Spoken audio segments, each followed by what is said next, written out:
అమ్మవారని తెలిసేమో, అమ్మవారి నామం అని తెలిసేమో, కానీ మీకున్నటువంటి సృష్టికి ఈ అవయవాన్ని చూడడం ఇందుకు విరుగుడని మీకు తెలియదు.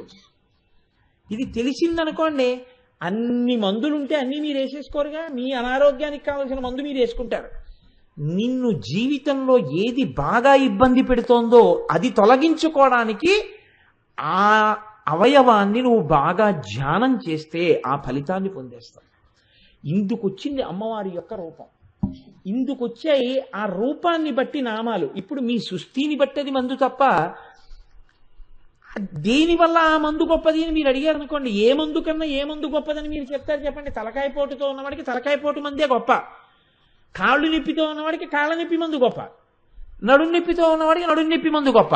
తలకాయ నొప్పితో ఉన్నవాడు నడుం నొప్పితో వాడు వేసుకున్న మందు చూసి పనికి మాల మంది ఉంటే ఎంత లేకపోతే ఎంత అన్నాడు అనుకోండి, తలకాయ నొప్పి మందు ఉంటే ఎంత లేకపోతే ఎంత అంటాడు.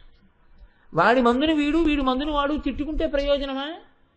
ఎవడికి కావలసిన మందు వాడిని ఉద్ధరిస్తుంది.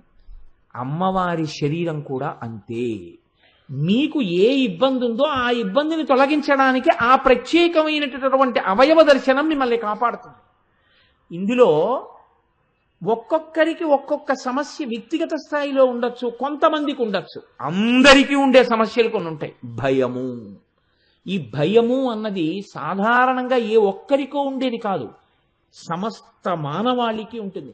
ఇన్ని చెప్పారు కదా కోటేశ్వరారు, మీరు మీకు ఎప్పుడూ భయం లేకుండా ఉంటుందా అని అడిగారు అనుకోండి, ఇలా ఎవరన్నా అడుగుతారేమో అన్న భయం నాకుంది. ముఖచంద్ర కళంకాభం మృగనాభి విశేషక, ఈ నామం గురించి నిన్నటి రోజున మీతో కొంత ప్రస్తావన చేసి ఉన్నాను. వదన స్మరమాంగల్య గృహతోరణ చిల్లిక తర్వాతి నామం పేరు. ఇది లలితా సహస్రనామ స్తోత్రంలో ప్రతి నామము పరమ పవిత్రమే. ఒక నామం కన్నా ఒక నామం గొప్ప అని చెప్పడానికి అలా అవకాశం ఏమి ఉండదు. ఎందుచేత అంటే ఒక అమృత భాండం ఉంటే మీరు ఆ అమృత భాండంలో ఎటువైపు నుంచి ఒక చుక్క తీసినా అది అమృతపు చుక్కే అవుతుంది తప్ప అంతా అమృత భాండమే అయినప్పుడు అందులో ఒక చుక్క కన్నా గొప్పదయ్యే అవకాశం ఎప్పుడూ ఉండదు. అంతా ఒక్కగానే ఉంటుంది.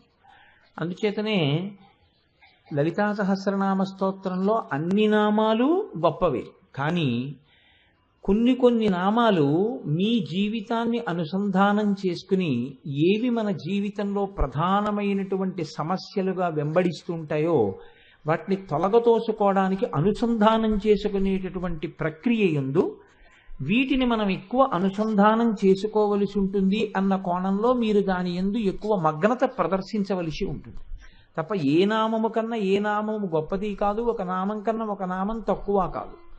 మీరు చూడండి, ఒక సమస్య అని ఒకటి ఉంటుంది. ఆ సమస్య అనేటటువంటిది మీకు జీవితంలో ఒక్కసారి తటస్థించవచ్చు, 2 సార్లు తటస్థించవచ్చు. నేను మీకు ఒక ఉదాహరణ చెప్తాను. ఒక మంచి భార్య కోసం అన్వేషణ అనేటటువంటిది ఎంతవరకు ఉంటుంది అంటే పెళ్ళయ్యే వరకు ఉండొచ్చు. అది కూడా పుట్టినప్పటి నుంచి ఏం ఉండదు, పెళ్లి చూపులు మొదలెట్టినప్పటి నుంచి ఉంటుందేమో. అది ఎప్పుడు తీరిపోతుంది అంటే పెళ్ళైపోగానే తీరిపోతుంది. ఇంకా వీడు మంచిది అనుకుని తెచ్చుకున్నా, లేకపోతే ఇంకోలా తెచ్చుకున్నా, ఆ తెచ్చుకున్న భార్య మంచిది అని వాడి జీవితాంతం సర్దుకోవడమే, ఇంకో అవకాశమే ఉండదు దానికి. Marry in haste and repentant leisure అని అందుకే సామెత వచ్చింది. కాబట్టి ఆ సమస్య అక్కడతో అయిపోయింది అంతే తప్ప అది జీవితాంతం వెంబడించే సమస్య కాదు. పెళ్లి చేసుకుందాం అనే సమస్య ఉండదు.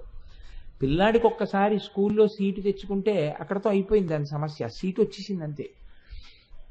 ఒక సమస్య జీవితంలో ఒకసారి ఉండొచ్చు, లేకపోతే 2 సార్లు ఉండొచ్చు, 100 సార్లు ఉండొచ్చు, 1000 సార్లు ఉండొచ్చు. కానీ జీవితాంతం ఉండేటటువంటిది మాత్రం పుట్టినదాదిగా శరీరం విడిచిపెట్టేసేంత వరకు మనిషిని నీడ ఎలా వెంటాడుతుందో అలా వెంటాడి దాని చేతనే సమస్త అజ్ఞానమునకు ఆలవాలమై మనిషిని ఒక్క అడుగు ముందుకెయ్యనివ్వకుండా 4 మెట్లు పైకెక్కితే 20 మెట్లు కిందకి జార్చేసేది ఒకటి ఉంటుంది. మీరు ఎప్పుడైనా కొంచెం జాగ్రత్తగా ఆ విషయాన్ని పరిశీలనం చేసే ప్రయత్నం చేయండి. దీన్నే భయము అని పిలిచింది శాస్త్రం. భయం అనేటటువంటిది మనిషిని వెంటాడుతూనే ఉంటుంది జీవితంలో. ఇది పుట్టినదాదిగా అమ్మ కడుపులో ఉన్నప్పుడు భయం గురించి పక్కన పెట్టండి, జగత్తులోకి ప్రవేశించింది మొదలు వాడికి భయమే. ఈ భయం ఎప్పుడు తీరిపోతుంది అంటే ఆ కట్టె కాలిపోయినప్పుడు తీరిపోతుంది. అప్పటి వరకు ఎంత భయం అంటే, ఎప్పుడూ భయానికి మొదటి కారణం ఏదై ఉంటుందంటే నేనేమైనా అయిపోతానేమో. పోనీ నేనేమైనా అయిపోతానేమో అని బెంగ పెట్టుకున్న వాళ్ళందరూ ఉండిపోయారా? ఉండిపోయిన వాళ్ళు లేరు. నాకేమీ అవదు అనుకున్నవాడు ఉండిపోయాడా? ఉండిపోయిన వాడు లేడు. నువ్వు వెళ్ళిపోవడం అన్నది ఒకసారి నిజమైపోయిన తర్వాత ఇంక నీకు ఆ శరీరంతో సంబంధం లేదు. నీకు ఆ శరీరంతో సంబంధం ఉన్న ఏ వస్తువుతోటి సంబంధం లేదు. నువ్వు ఎంత భయపడినా శరీరం ఉండదు. నువ్వు ఎంత భయం లేకుండా ఉన్నా శరీరం ఉండదు. కానీ చూడండి, ఎంత వినండి, ఎన్ని చదవండి, మనిషిని వెంబడించి వెంటపడేది ఏది అంటే ఆ భయం అన్నమాటే. ఈ భయం ప్రధానంగా ఎందుకు వస్తుంది అని అడిగారు. 2 కారణాలు ఉన్నాయి. ఈ 2 కారణాల చేత మనిషిని భయం వెంటాడుతుంది అన్నారు. మొదటి కారణం ఎందుకు వస్తుంది అంటే ఉన్నది ఉండకుండా జారిపోతుందేమో. ఇది భయానికి మొదటి కారణం. ఇది ఎక్కడి నుంచి మొదలంటే దీనితో మొదలు. నేననగా ఎవరు? ఇది. కాబట్టి అజ్ఞానానికి మొదలు ఎక్కడంటే, పాదు ఎక్కడంటే ఇది నేను అంటూ, ఇది తొలగదోసుకోవడానికే జ్ఞానానికి ప్రవేశం. దానికోసం వెంపర్లాట. కానీ చిత్రం ఏమిటంటే, మీరు మెట్టెక్కుదామంటే 100 మెట్లు లాగేస్తారు. ఇది నేను అనొక భావన. కాబట్టి ఎప్పుడూ దీని గురించే బెంగ.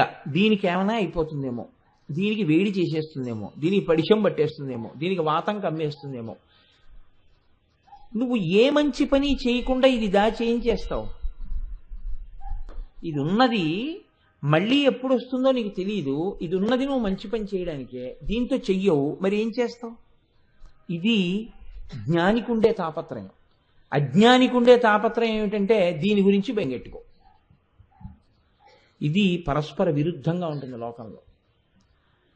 దీని గురించి బెంగ అనేటటువంటిది చిట్ట చివరి క్షణం వరకు వెంటాడుతూనే ఉంటుంది. అమ్మో ఇదేమైపోతుందో. ఇది ఏదో అయిపోయే క్షణంలో ఏమి సంకోచం లేకుండా అయ్యేపోతుంది. ఎంతో బెంగెట్టుకుంటే ఆగుతుంది ఏమిటండి? ఎంతో బెంగ పెట్టుకుంటే తొందరగా అయిపోతుంది. అంతే తేడా. ఏమన్నా బెంగ పెట్టుకోకుండా ఉంటే కొంచెం ఎక్కువ ఉంటుందేమో, ఎక్కువ బెంగెట్టుకుంటే చాలా తక్కువసేపు ఉంటుంది. ఇక్కడతో మొదలుపెట్టి ఉన్నది ఉండదేమో, ఇది కారణం. రెండోది నా భార్య, నా బిడ్డలు, నా వస్తువులు, నేను వేసుకునేటటువంటి నగలు, నాకున్న ఇల్లు, నాకున్న కీర్తి, నాకున్నవి ఉండకుండా పోతాయేమో. ఇది నీడలా ఎంతవరకు వెంటాడుతుంటుందో తెలుసా అండి మనిషిని. దీని యందు అభూత కల్పన చేయడానికి కూడా వెనకాడ్డం. నేను ఇది వదిలిపెట్టకుండా ఉండలేకపోతున్నాను అనేటటువంటి మోహబుద్ధిని దాచుకోవడానికి ఎన్నో అసత్య ప్రకటనలు చేస్తుంటాడు. నాకేం లేదండి, నాకేం తాపత్రయం లేదండి అంటాడు. ఉట్టిది అలా అన్నాడంటే తాపత్రయం అన్న మాట బాగా జీర్ణమైందని గుర్తు. అదేదో తెలియకపోతే ఆ మాట ఎలా వచ్చింది అసలు? కాబట్టి ఉన్నది పోతుంది మొదటి భయం, మనకి రావలసింది రాదు రెండో భయం. మీరు చూడండి, లోకంలో దేనికి భయపడిపోతారు అంటే జనం అన్నిటికన్నా భయం ఏమిటంటే, ఏదైనా విన్నారనుకోండి, ఇది మీరు విన్నారు కాబట్టి మీకు 1000 రూపాయలు వస్తాయి అన్నారనుకోండి, చాలా సంతోషపడిపోతారు. అంటే ఏదో రావాలి, ఏదో రావాలన్న తాపత్రయం ఉంటుంది. ఈ రావడాన్ని శాస్త్రము యోగము అంటుంది. యోగము అంటే కొత్తది వచ్చుట. కోటేశ్వరరావు గారికి వాహన యోగం వచ్చిందండి అన్నారు అనుకోండి, అంటే నేను ఒక కారు కొనుక్కున్నాను అని గుర్తు. కోటేశ్వరరావు గారికి ఏదో గృహయోగం వచ్చిందండి అన్నారు అనుకోండి, నేను సొంత ఇల్లు కట్టుకున్నాను అని గుర్తు. ఇలా యోగము అంటే ఇత పూర్వము లేనిది ఇప్పుడు వచ్చింది, ఇలా ఇప్పుడు వస్తే యోగం పట్టిందంటారు. ఉన్నది క్షేమంగా ఉందంటారు. ఇత పూర్వం ఏముంది అంటే, ఏదో నా దగ్గర 2 పుస్తకాలు ఉన్నాయి, ఆ 2 పుస్తకాలు అలాగే ఉన్నాయి, తెల్లారేటప్పటికి దొంగలు ఎత్తుకుపోలేదు, క్షేమం. ఉన్నది ఉంటే క్షేమం, కొత్తది వస్తే యోగం. మనిషి భయం దేనికంటే ఉన్నది పోతుందని, క్షేమంగా ఉండదేమోనని, రావలసింది రాదేమోనని, ఈ రెండింటికి భయపడుతూ ఉంటాడు. ఇప్పుడు మీరు ఈ విషయంలో మీ ఎవరికైనా నాతో అభిప్రాయ భేదం ఉందా? భయానికి ఈ 2 కారణాలు కావు అని ఏమైనా ఉందా? ఉండదు. ఈ 2 కారణం. ఈ రెండూ కారణమైతే ఈ రెండిటి యందు మీ ప్రమేయము ఎందుకు లేకుండా ఈశ్వర ప్రమేయాన్ని ఈశ్వరుడు తీసుకొచ్చి అక్కడ పెట్టాడు.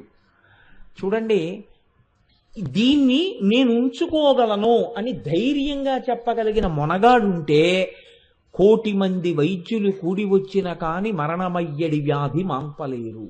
ముందు 5 అంబులెన్సులు, వెనక 5 అంబులెన్సులు, ఆయన గ్రూపు బ్లడ్తో ఉన్నటువంటి సీసాలు, శరీరంలో ఉన్న ప్రతి అవయవం మీద భారతదేశంలో ఎంత పెద్ద స్పెషలిస్టులు ఉన్నారో అంతమంది స్పెషలిస్టులతో కూడినటువంటి టీమ్ ఆఫ్ డాక్టర్స్, ఆయనకి 1 కిలోమీటర్ ముందు 1 కిలోమీటర్ వెనకాతల ప్రత్యేకమైనటువంటి రక్షణ, ఆయన ఉన్న చోట విమానాలు ఎగరకుండా గగనతలాన్నంతటికి రక్షణ. ఇన్ని చేస్తే ఆయన ఉన్నాడా? ఆయన పేరు పక్కకి కీషేరు 2 అక్షరాలు వస్తాయి, కీర్తిశేషుడు అని. అంటే మరి మీ ప్రయత్నం అంతా ఏమైంది? ఖచ్చితంగా వమ్మైంది. ఎప్పుడు? ఈశ్వరుడి ఆజ్ఞ ముందది నిలబడలేదు. ఈశ్వరుడి ఆజ్ఞ ఎంతవరకు కాలేదో అంతవరకు నాది నాది అంటుంటాడు, నా గొప్ప నా గొప్ప అంటుంటాడు. ఉట్టిది ఈశ్వరానుగ్రహం ఉంది కాబట్టి ఉంటూ ఉంటాడు. ఎప్పుడు ఈశ్వరానుగ్రహం ఇది ఉండకపోతే ఈశ్వరానుగ్రహం పోయినట్టేం కాదు, అనుగ్రహంతో విడిపోయిన వాళ్ళు ఉంటారు. కాబట్టి ఈశ్వరానుగ్రహం లభించకపోతే ఇది నేను అనుకుని పడిపోతాడు. అప్పుడు అజ్ఞానం వల్ల మళ్ళీ కింద కడతాడు. అలాగే నాకు రాలేదన్న ఏడుపు. ఇప్పుడు ఇందులో మీరు చూడండి, మన ప్రమేయం ఒక్కటి లేదు, ఈశ్వరుడి యొక్క నిర్ణయం ఒకటి ఉంది. ఈశ్వరుడు ఎవరినైనా సరే లోకంలో ఉంచడానికి ఆయన ఏదో ఒక కారణాన్ని దృష్టిలో పెట్టుకుంటాడు. ఇన్ని శ్వాసలు వీడికి ఇవ్వచ్చు, ఇన్ని శ్వాసలు వీడికి ఇవ్వక్కర్లేదు. లేకపోతే మీరు ఒకటి ఆలోచించండి, కొంతమంది పుట్టగానే వెళ్ళిపోతున్నారు, కొంతమంది 10 ఏళ్లకు వెళ్ళిపోతున్నారు, కొంతమంది 20 ఏళ్లకు వెళ్ళిపోతున్నారు, కొంతమంది 100, కొంతమంది 80, కొంతమంది 60. ఆ వయస్సు అసలు లెక్క పెట్టలేము. ఆయా వయస్సుల్లో వెళ్ళిపోతున్నారు. వాళ్ళు చేతకాక వెళ్ళిపోతున్నారా? వెళ్ళిపోయే వాళ్ళందరూ ఎందరో వెళ్ళిపోతున్నారు. వెళ్ళిపోతుండడానికి హేతువు ఈశ్వర నిర్ణయము. దేన్ని బట్టి ఈశ్వరుడు అలా నిర్ణయిస్తున్నాడు? 2. ఒకడికి వస్తోంది, ఒకడికి రావట్లేదు.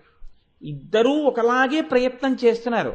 ఎంసెట్కి వెళ్ళే వాళ్ళల్లో ఎవరు ఇంజనీర్ కావద్దని కానీ, మంచి కాలేజీలో సీటు రాకూడదని కానీ, నేను ఒక పనికిమాలిన కాలేజీలో చదువుకుని ఇంజనీరింగ్ అయిపోయిన తర్వాత నా అప్లికేషన్ పట్టుకుని ఊరూరా తిరిగేటటువంటి దౌర్భాగ్య జీవితమును గడిపెదనుగాక అని సంకల్పం చేసి ఎంసెట్ ఎవరు రాస్తారండి? ఎవరు రాయరు. ప్రతివాడికి ఏమిటుంటుందంటే మొట్టమొదటి ఆప్షన్ జేఎన్టీయూ, హైదరాబాద్లో సీటు రావాలనే పెడతాడు. కానీ అందరికీ వస్తోందా? ఒక 40 మందికి వస్తోంది. ఏమి 40 మందికి వచ్చి మిగిలిన వాళ్ళకి ఎందుకు రావట్లేదు అంటే వాడు అదృష్టం అండి అంటారు. చిట్ట చివరికి ఏమంటారంటే వాడు అదృష్టం అండి అంటారు. అదృష్టం అనగా ఏమి అంటే ఈశ్వరుడి చేత నిర్ణయింపబడింది అంటారు. వాడి కర్మ అంటారు. లేకపోతే అంటే ఈశ్వరుడి యొక్క నిర్ణయం అన్నది ఒకటి ఉందా లేదా? ఈశ్వరుడి పాత్ర ఉన్నది, ఈశ్వరుడి పాత్ర కూడా ఉన్నది, మీ ప్రమేయము ఉన్నది. మీ ప్రమేయము గొప్పదా, ఈశ్వరుడి పాత్ర గొప్పదా? ఈశ్వరుడి పాత్రయే గొప్పది.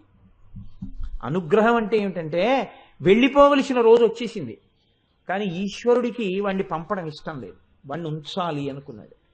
ఈశ్వరుడు ఉంచుతాడు వాడిని. వాడిని ఎలా ఉంచాలో ఈశ్వరుడికి తెలుసు. ఉండాలి అని నువ్వు అనుకున్నావు, తీయాలి అని ఈశ్వరుడు అనుకున్నాడు. నీ ప్రయత్నం ఆగదు. కాబట్టి ఇప్పుడు రెండిటిలో ఏది గొప్పది? ఈశ్వరుని యొక్క అనుగ్రహము గొప్పది, ఈశ్వరుడు నిర్ణయం చేయడం గొప్పది. ఈశ్వరుడు ఎందుకు నిర్ణయం చేస్తాడు? మీ పాపపుణ్యాల్ని దృష్టిలో పెట్టుకుని చేస్తాడు. ఒక నామం వినేటప్పుడు దాని వెనకాతల ఉండేటటువంటి సైద్ధాంతిక కోణం మీకు అర్థం కాలేదనుకోండి, దాన్ని మీరు మీ జీవితానికి అన్వయం చేసుకోలేరు. అది మీకు ఏమి ఉపశాంతినివ్వలేదు. ఆ నామం మీ జీవితంలో ఒక మార్పుని తీసుకురాలేదు, ఒక వ్యక్తిత్వాన్ని పెంచలేదు. లోపలి వ్యక్తిత్వం పెరగడానికి ఆధ్యాత్మికమైనటువంటి విద్య అవసరం అవుతుంది. ఇప్పుడు ఈశ్వరుని యొక్క ప్రమేయము గొప్పది అని మీరు తెలుసుకున్నారనుకోండి, తెలుసుకుంటే మీరు ఒక విషయాన్ని చెప్పగలుగుతారు. నా దుఃఖములన్నింటికీ కారణం ఏది? భయము. ఏ కారణం చేత మీరు దుఃఖపడండి, ఆ దుఃఖానికి అంతటికీ కారణం ఏంటంటే భయము. ఏమీ కారణం లేదండి. ఏడవడానికి ఏం కారణం లేదు వాడికి. చక్కగా ఉన్నాడు, వాడు పిడరాయల్లే ఉన్నాడు, హాయిగా ఉన్నాడు, అన్ని ఇంట్లో బాగున్నాయి, సుఖంగా ఉన్నాడు, ఏడవడానికి ఏం లేదు. కానీ వాడు ఏడుస్తూ ఉంటాడు. ఎందుకు ఏడుస్తుంటాడో తెలుసా అండి? తర్వాత ఎప్పుడో ఏదో ఏమైనా అవుతుందేమో అని ఏడుస్తాడు. మీరు ఆలోచించండి, నేను ఇలా అన్నాను కాదు అంటే మీ గురించి నేను ఎప్పుడూ చెప్పట్లేదని మీకు చెప్పాను. నా బోటిగాడి గురించే నేను చెప్తూ ఉంటాను. ఇప్పుడు బాగున్నావు కదరా, నీకెందుకురా బెంగ అంటే ఎప్పుడో ఏదో అవుతుందిట, అందుకని వీడికి బెంగ. ఎంత అజ్ఞానం! ఇప్పుడు ఉన్నదాని గురించి ఉపయోగించడం నేర్చుకుంటావా? ఎప్పుడో ఏదో అవుతుందని బెంగెట్టుకుని ఇప్పుడు ఉన్న సమయాన్ని వాడుకోవడం మానేస్తావా? ఎప్పటికి పోతుంది నీ అజ్ఞానం? ఎన్ని వింటే పోతుంది, ఎన్ని చదువుకుంటే పోతుంది? ఎందుకు ఆశ్రయించినట్టు గురువుని అజ్ఞానంలోకి లాగడానికా, నువ్వు జ్ఞానం పెంచుకోవడానికే? కనుక ఎలా ఉంటుందంటే లోకంలో భయము హేతువై ఉంటుంది. మహాపురుషులైన వాళ్ళు ఏమన్నారంటే, ఎప్పుడు పోతుందిరా నీకు దిక్కుమాలిన భయం అన్నారు. Where the mind is without fear and the head is held high, where the world has not been broken up into fragments by narrow domestic walls అన్నాడు రవీంద్రనాథ్ ఠాగూర్ గీతాంజలిలో. ఎన్నడు పోతుంది ఈశ్వర ఈ భయం? భయము లేని స్థితికి నేను పైకెత్తబడెదనుగాక. నిర్భయత్వమే ఆధ్యాత్మికమైనటువంటి జ్ఞానమునకు పరాకాష్ఠ. ఆ నిర్భయత్వం అలవడకుండా భయంతో జీవించినటువంటి వాడు జీవితంలో ఎదుగుదలని పొందినది లేదు. ఎదుగుదల అంటే నిర్భయత్వమే. నిర్భయత్వం అన్నది అలవడి తీరాలి. ఈ భయం పోవాలంటే ఏం చెయ్యాలి అని అడిగింది శాస్త్రం. ఈశ్వరుని యొక్క అనుగ్రహమునందు నీకు బలం పెరగాలి. భయం పోవడం అంటే నీ ఇష్టం వచ్చినట్టు ప్రవర్తించి భయం పోగొట్టుకోవడం కాదు. నేను భయాన్ని వదిలేసి మంటల్లో దూకేస్తాను అన్నారనుకోండి, అప్పుడు తప్పు మీది కాదు. నేను మంచి పని చెయ్యడానికి నాకు ఈశ్వరానుగ్రహము ఆలంబనమై నిలబడుగాక. ఈశ్వరానుగ్రహము కొరకు, ఈశ్వరుని యొక్క సేవ కొరకు నేను నిలబడినప్పుడు నాకు దుర్నిమిత్తములు దురితములు నన్ను కబళించకుండుగాక, అవి నాకు ప్రతిబంధములు కాకుండుగాక. దీనికి మీరు ఈశ్వరానుగ్రహాన్ని అడుగుతుండాలి. అప్పుడు మీ జీవితం ఏమవుతుంది? అడుగు తీసి అడుగేస్తే ఈశ్వర సేవకు ఉపయోగపడుతుంటుంది. ఈశ్వర సేవకి నాకు దురితము రాకుండా చూడు అని మీరు అడిగారనుకోండి, మీ జీవితాన్ని కూడా ఈశ్వర సేవగా మలుచుకోవడం మీకు వచ్చిందనుకోండి, ఈశ్వరుడు చాలా సంతోషిస్తాడు. సంతోషించి మీకు దురితము రాకుండా మిమ్మల్ని కాపాడతాడు. ఒక ఈశ్వరుని యొక్క స్వరూపాన్ని అర్థం చేసుకోవడంలో, అనుగ్రహాన్ని అపేక్షించడంలో మీ జీవితపు కోణం ఆ దిశలో మారవలసి ఉంటుంది. అంతేగాని భయం పోగొట్టుకోవడం అంటే నేను ఇప్పుడు భయాన్ని వదిలిపెట్టేశానంటే నా గోడ నుంచి నేను కిందకి దూకేస్తాను అంటే భయం పోగొట్టుకోవడం కాదు, టెంపరితనం అవుతుంది అది. దాన్ని భయం పోగొట్టుకోవడం అందరూ. భయం పోగొట్టుకోవడం అంటే ఏమిటి అంటే ఏది చెయ్యడానికి ఏమవుతుందో అనే బెంగ పోవాలి. అంటే నా జీవితం అంతా ఈశ్వరమయంగా నడవడానికి కావలసిన సమస్తమైనటువంటి ఆలంబనములు నీవే అయి నిలబడెదవుగాక. ఇదే ప్రార్థన మీరు ఎప్పుడు చేసినా దేని కొరకు చేస్తారంటే దాని కొరకే. ఇప్పుడు అలా మీరు నడిచే శక్తి ఈశ్వరుడు ఇచ్చినప్పుడు మీరు దేనికి భయపడాలి చెప్పండి? ఈశ్వరుడు మీరు నిజాయితీగా లోపల నిలబడగలిగితే ఈశ్వరానుగ్రహం మీకు తోడై మీకు ఏది భయమునకు కారణమో దాన్ని ఈశ్వరుడు తొలగిస్తాడు. మీకు చెప్తాడు, నాన్న నువ్వు భయపడవలసిన కారణం ఒకటి ఉన్నది, ఈ కారణము విషయంలో నువ్వు జాగ్రత్త పడు. ఈశ్వరుడే చెప్తాడు ఆ రోజు వచ్చినప్పుడు. నిన్ను ఇంకా ఈశ్వర సేవలో ఉంచుకోవాలనుకుంటే అప్పుడు ఈ భయం పోవాలి. ఈ భయం పోవడం శాంతానికి హేతు అవుతుంది. ప్రశాంతంగా ఉండగలుగుతారు. ఈ ప్రశాంతత అన్నది మీరు లోపల అనుభవించలేకపోతున్నారనుకోండి, శాంతము లేక సౌఖ్యము లేదు సారసాదల నయన. ఇక్కడ శాంతం లేనప్పుడు ఎన్ని ఉన్నా దానివల్ల సౌఖ్యం ఏమి ఉండదండి. ఎన్నో ఉన్నాయి వాడికి. కానీ వాడు ఎప్పుడు భయంతోనే బతుకుతూ ఉంటాడు. ఏదో ఒక భయం. ఇప్పుడు ఏదో ఒక భయంతో బతికేవాడు తానేమి సౌఖ్యం అనుభవిస్తాడు? ఇతరులకు ఏ సౌఖ్యం ఇస్తాడు చెప్పండి? ఇవ్వలేడు. కాబట్టి ఈ భయమును తొలగించడానికి మార్గం ఏమైనా ఉందా? ఇంత సాధన మేము చెయ్యలేం కదా, ఇంత అంతఃపరిశీలనం చేయలేం కదా, మేము నమస్కారం చేస్తే మాకు ఇటువంటి ప్రచోదనాన్ని ఇవ్వగలిగినది ఏదైనా ఉందా లోకంలో? ఇందుకొచ్చింది అమ్మవారికి ఒక రూపం అంది శాస్త్రం. లేకపోతే అమ్మవారికి రూపం అన్నది ఉండదు అసలు. రూపం లేని అమ్మవారు రూపం ఎందుకు దాల్చింది అని అడిగారు. ఎందుకు దాల్చింది అంటే అవి నీ శరీరములో ఉన్నటువంటి అవయవముల వంటివి కావు. వాటికి స్థూల సూక్ష్మ కారణములని 3 స్థాయిల్లో ఉంటుంది ఆ రూపం. స్థూలమైన రూపం నామం చెప్పి మనసులో దర్శనం చేస్తే శక్తినిస్తుంది. సూక్ష్మమైన రూపం మంత్రశక్తి చేత తెలుస్తుంది. కారణ రూపం కేవలముగా ధ్యానమునందు మాత్రమే ఏకీకృతమై లభిస్తుంది. కాబట్టి ఇప్పుడు స్థూలమైన రూపం అమ్మవారిది బయటికి వస్తోంది అంటే అమ్మవారి ముఖం, అమ్మవారి కాళ్ళు, అమ్మవారి చేతులు కూడా మన ముఖం, మన కాళ్ళు, మన చేతుల్లాగే దర్శనం చెయ్యడం చేత ఏదో ఒక ఉద్విగ్నతను లోపల నుంచి ఒక రకమైనటువంటి భావ ప్రచోదనము చెయ్యడం వరకే ఉపయోగపడతాయా, లేకపోతే వాటి వల్ల ప్రయోజనం కూడా ఏమైనా ఉంటుందా అంటే మీకు నేను దీన్ని ఇంకా బాగా తేలిగ్గా చెప్పాలి అని అనుకున్నాను అనుకోండి. మీరు ఒక ఆయన్ని చూశారనుకోండి, చాలా నొక్కుల జుట్టు, చక్కగాను తెల్లటి మనిషి, ఎంతో అందంగా ఉన్నాడు. ఎంత అందమైనటువంటి ఆ శిరోజములండి, చాలా చక్కగా ఉన్నాయి ఆయన శిరోజములు అంటారు. ఇప్పుడు ఆయన యొక్క నొక్కుల జుట్టు చూసి మీరు కాసేపు లోపల ఉండేటటువంటి సంతోషం ఉద్విగ్నమై ఎంత మంచి జుట్టు అండి అనడానికి పనికొస్తుందేమో. అంతకన్నా ఆయన జుట్టును చూస్తే మీకేమొచ్చింది? ఏమీ రాదు. సరికదా, ఒక్కొక్కసారి పతనం కూడా వస్తుంది. కానీ అమ్మవారి యొక్క అవయవములను మీరు చూశారనుకోండి, అలా ఉండదు. అమ్మవారి అవయవములను మీరు చూస్తే ఒక్కొక్క అవయవము చేత ఒక్కొక్క రకమైన ఫలితము మీకు కలుగుతుంది. చూడ్డం తెలిస్తే. చూడ్డం తెలియలేదనుకోండి, మీరు యథాలాపంగా ఇలా చూసి అలా వెళ్ళిపోతే మీ మనస్సు అక్కడ నిలబడలేదు. అవి అందుకొచ్చాయి, వాటిని ఇలా చూసి నేను ఆ కారణాన్ని పొందాలి అని మీకు తెలియదు. ఇది ఎలా ఉంటుంది అంటే, పుస్తకాల షాపులో పుస్తకాల్ని అమ్మేటటువంటి వ్యక్తి ఉంటాడు. అతని దగ్గరికి మీరు వెళ్ళి, ఏమంటే ఫలానా వారు లలితా సహస్రం మీద రాసినటువంటి వ్యాఖ్యానాలు మీ దగ్గర ఉన్నాయా అని అడిగారు అనుకోండి. ఉన్నాయండి అంటాడు. ఏదండి అన్నారు అనుకోండి, ఆ పుస్తకం తీసుకురండి అన్నారు. అంటే చదవాలని కుతూహలం ఉన్న మీకు లలితా సహస్రం ఒక్క పుస్తకంలో ఉందనుకున్నారు భాష్యం. అతను ఏం చేస్తాడంటే నిచ్చెన వేసుకుని 5వ అంతస్తుకి ఎక్కి ర్యాక్లో గబగబా చేయి పెట్టి 3 పుస్తకాలు తీసి అక్కడ పెట్టి, లలితా సహస్ర భాష్యం మీరు అడిగింది 3 పుస్తకాలుగా ఉందండి, 3 వాల్యూమ్స్ కలిపి 395 రూపాయలు అంటాడు. ఇప్పుడు లలితా సహస్ర భాష్యం పేరు చెప్పేటప్పటికి 5వ ర్యాక్లోకి నిచ్చెనేసుకుని ఎక్కి 3 పుస్తకాలుగా ఉందని చెప్పి తీసి 395 రూపాయలని చెప్పిన వ్యక్తికి అందులో ఒక్క అక్షరం తెలియదు.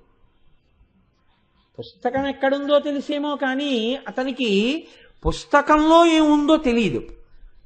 అమ్మవారని తెలిసేమో, అమ్మవారి నామమని తెలిసేమో కానీ నీకున్నటువంటి సృష్టికి ఈ అవయవాన్ని చూడడం ఇందుకు విరుగుడని మీకు తెలియదు.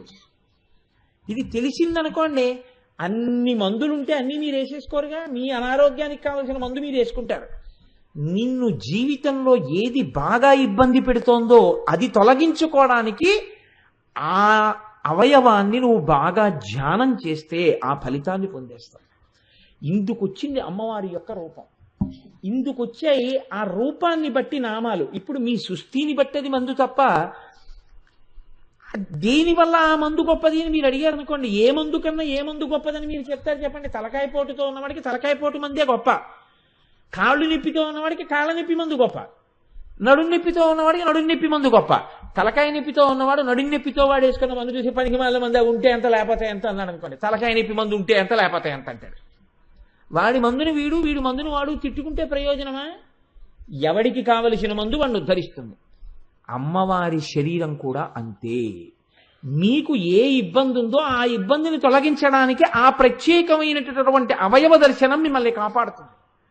ఇందులో ఒక్కొక్కరికి ఒక్కొక్క సమస్య వ్యక్తిగత స్థాయిలో ఉండొచ్చు, కొంతమందికి ఉండొచ్చు. అందరికీ ఉండే సమస్యలు కొన్ని ఉంటాయి. భయము. ఈ భయము అన్నది సాధారణంగా ఏ ఒక్కరికో ఉండేది కాదు, సమస్త మానవాళికి ఉంటుంది. ఇన్ని చెప్పారు కదా కోటేశ్వరారు, మీరు మీకెప్పుడూ భయం లేకుండా ఉంటుందా అని అడిగారు అనుకోండి, ఇలా ఎవరన్నా అడుగుతారేమో అన్న భయం నాకుంది. చూశారా? కాబట్టి భయం పోయిందని మీరు అనుకుంటున్నారా? ఖచ్చితంగా నాకు భయం ఉంది. భయం ఉంది కాబట్టే ఇంత కష్టపడి చెప్పుకొని ఒకటికి ఒక మాట సమన్వయం చేసుకుంటాను. ఎందుకు సమన్వయం చేసుకుంటాను అంటే, నేను మెట్లెక్కడానికే తప్ప మీకు నేను బోధ చేస్తున్నాను అనుకోకండి. నన్ను నేను ఉద్ధరించుకోవడానికి చేసుకునే ప్రయత్నం ఇదంతా. కనుక ఇప్పుడు వచ్చిన నామం ఆ భయాన్ని పోగొడుతుంది. ఇది గురువులైన వారు పసిగడతారు. వీడికి వచ్చిన జబ్బుకి ఈ మందు పనికొస్తుందని డాక్టర్ గారు రాస్తారు. ఈ మందు ఇదిగో ఇక్కడ ఉందని మందుల కొట్లో ఆయన కనిపెడతాడు. వేసుకుని వీడు తరిస్తాడు. అలా ఇది ఇచ్చినది అమ్మవారు, ఇక్కడ ఉన్నది అని చెప్పిన వారు భాస్కర్ రాయలు. కాబట్టి మనకి ఈ నామంలో ప్రత్యేకంగా వదనస్మరమాంగల్య గృహతోరణ చిల్లిక, ఈ నామంలో ఉండేటటువంటి గమ్మత్తు మీరు పరిశీలించండి. మన్మధుడికి చాలా కాలానికి ఒక మంచి ఇల్లు దొరికింది అన్నారు. గృహ అంటే ఇల్లు. ఏమి ఇల్లు ఎందుకు దొరకాలి అంటే మీరు అక్కడ పట్టుకోవలసి ఉంటుంది. ఇల్లు భయమును పోగొట్టేటటువంటిది. అమ్మయ్యా ఇంటికి వచ్చేసానంటాడు. ఎక్కడో కొంచెం ఒంట్లో బాగోలేదనుకోండి, నేను ఇంటికి వెళ్ళిపోతానండి తొందరగానంటాడు. అమ్మయ్యా ఇంటికి వచ్చేసాను, ఇంక ఇబ్బంది లేదంటాడు. రాత్రి తలుపులు వేసేసుకు పడుకున్నాడు అనుకోండి, అమ్మయ్యా నా ఇంట్లో నేను ఉన్నానంటాడు. ఇల్లు భయమును పోగొట్టేటటువంటి రూపమై ఉంటుంది. ఇప్పుడు భయానికంతటికీ కారణం ఎవరు? ఎప్పుడూ భయపడేవాడెవరు? మన్మధుడు. స్మరుడు అన్నారు. స్మర అన్న శబ్దమే ఎందుకయ్యాలి? ఆయనకి ఎన్నో పేర్లు ఉన్నాయి. మనసిజ అని ఒక పేరుంది, అనంగుడు ఒక పేరుంది, అలాగే పుష్పబాణుడు ఒక పేరుంది. ఎక్కడ ఏ పేరు వెయ్యాలో ఆ పేరే వేస్తారు తప్ప అన్ని మన్మధుడి పేర్లే కదా అని వేరు. ఆయన పేరు స్మరుడు అన్నారు. ఇక్కడ స్మరుడు అంటే ఏమిటో తెలుసా అండి? ఎవరిని స్మరించగానే కామినులను కాముకుల వద్దకు, కాముకులను కామినుల వద్దకు పంపగలడో వాడి పేరు స్మరుడు.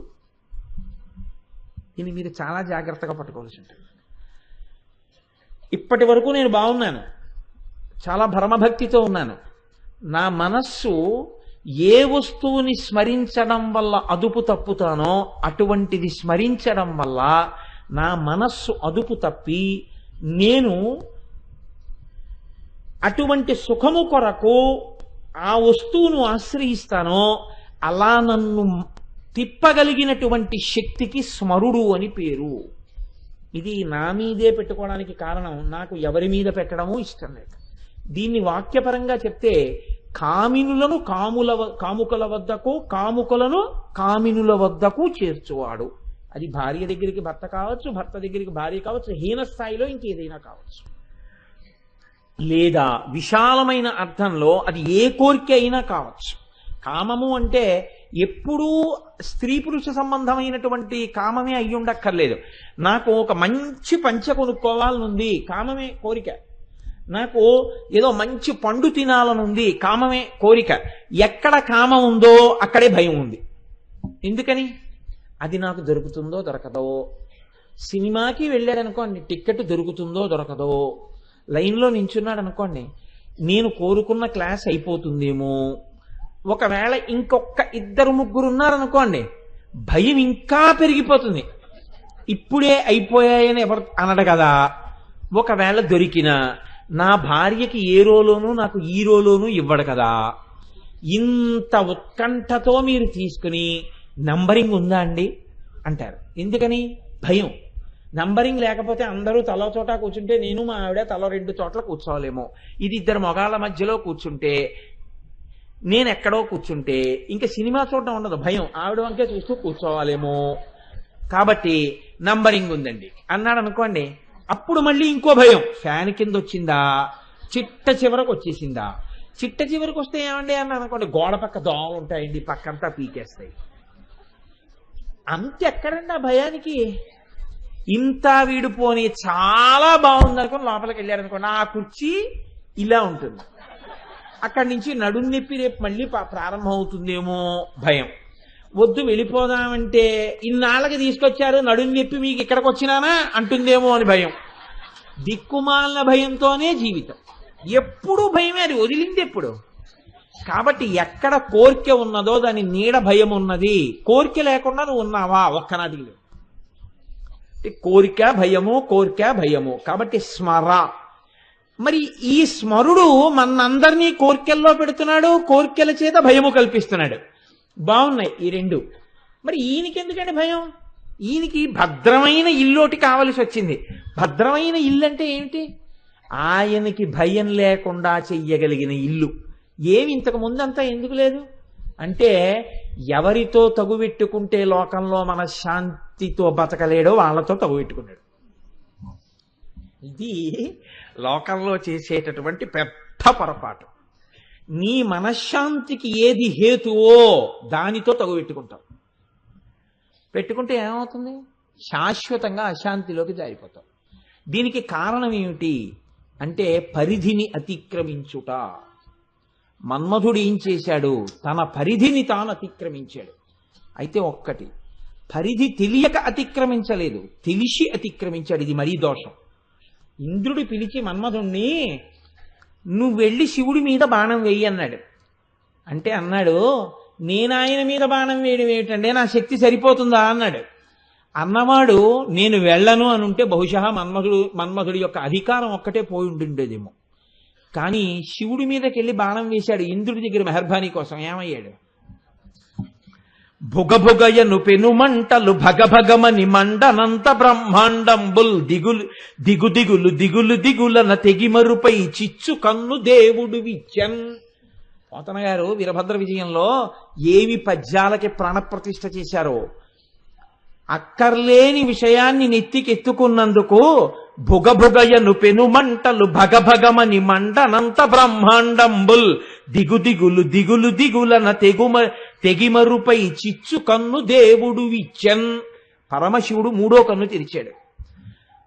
ఎందుకు తెరిచాడు? ఆయన ఇంకోళ్ళ మీద బాణం వేస్తే తన స్వధర్మం తను చేసుకున్నాడు. ఆయన దగ్గరికి వెళ్ళి అడిగిన వాళ్ళకి చెప్పుకునే సలహా చెప్పుకుంటే ఇబ్బంది లేదు. ఆయన దగ్గరికి వెళ్ళి అడగని సలహా ఎవరికి ఇవ్వకూడదో వాళ్ళకి ఆ సలహాలు ఇవ్వకూడదు. వాడు ఎక్కడ ఉండి ఇచ్చినా ఎవరి ద్వారా ఇచ్చినా వాడు తప్పే చేస్తున్నాడు. వాడు తన పరిధిని అతిక్రమించాడు. కాబట్టి ఇప్పుడు ఏం చేశాడు అంటే, ఇంద్రుడి మెహర్బానీ కోసమని పరమశివుడి మీద బాణం వేశాడు. ఇప్పుడు పరమశివుడు మూడో కన్ను తెరిచి కాల్చేశాడు. బూదైపోయాడు. ఎలా అయిపోయాడు? ఆయన ఒక్కడైపోలేదు, మన్మధుడు. అందుకే పౌరాణిక సాహిత్యం మనకి మార్గాన్ని చూపిస్తుంది జీవితంలో.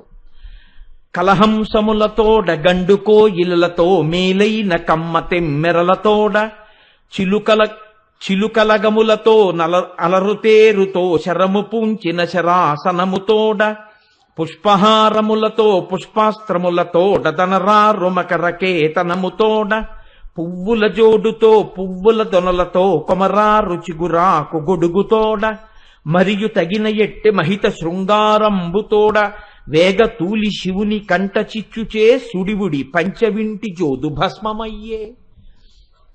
తన తోడు తెచ్చుకున్న కోయిలలతో, వేసుకున్న చిగురాకు గొడుగుతో, వెంట తెచ్చుకున్నటువంటి పుష్ప బాణములతో, పెట్టుకున్నటువంటి భ్రమరములతో కూడినటువంటి వింటి నారితో, తెచ్చుకున్న కలహంసములతో అన్నిటితో కలిపి తనకున్న పరివారమంతటితో కలిపి బూదిరాశిగా కింద పడిపోయాడు.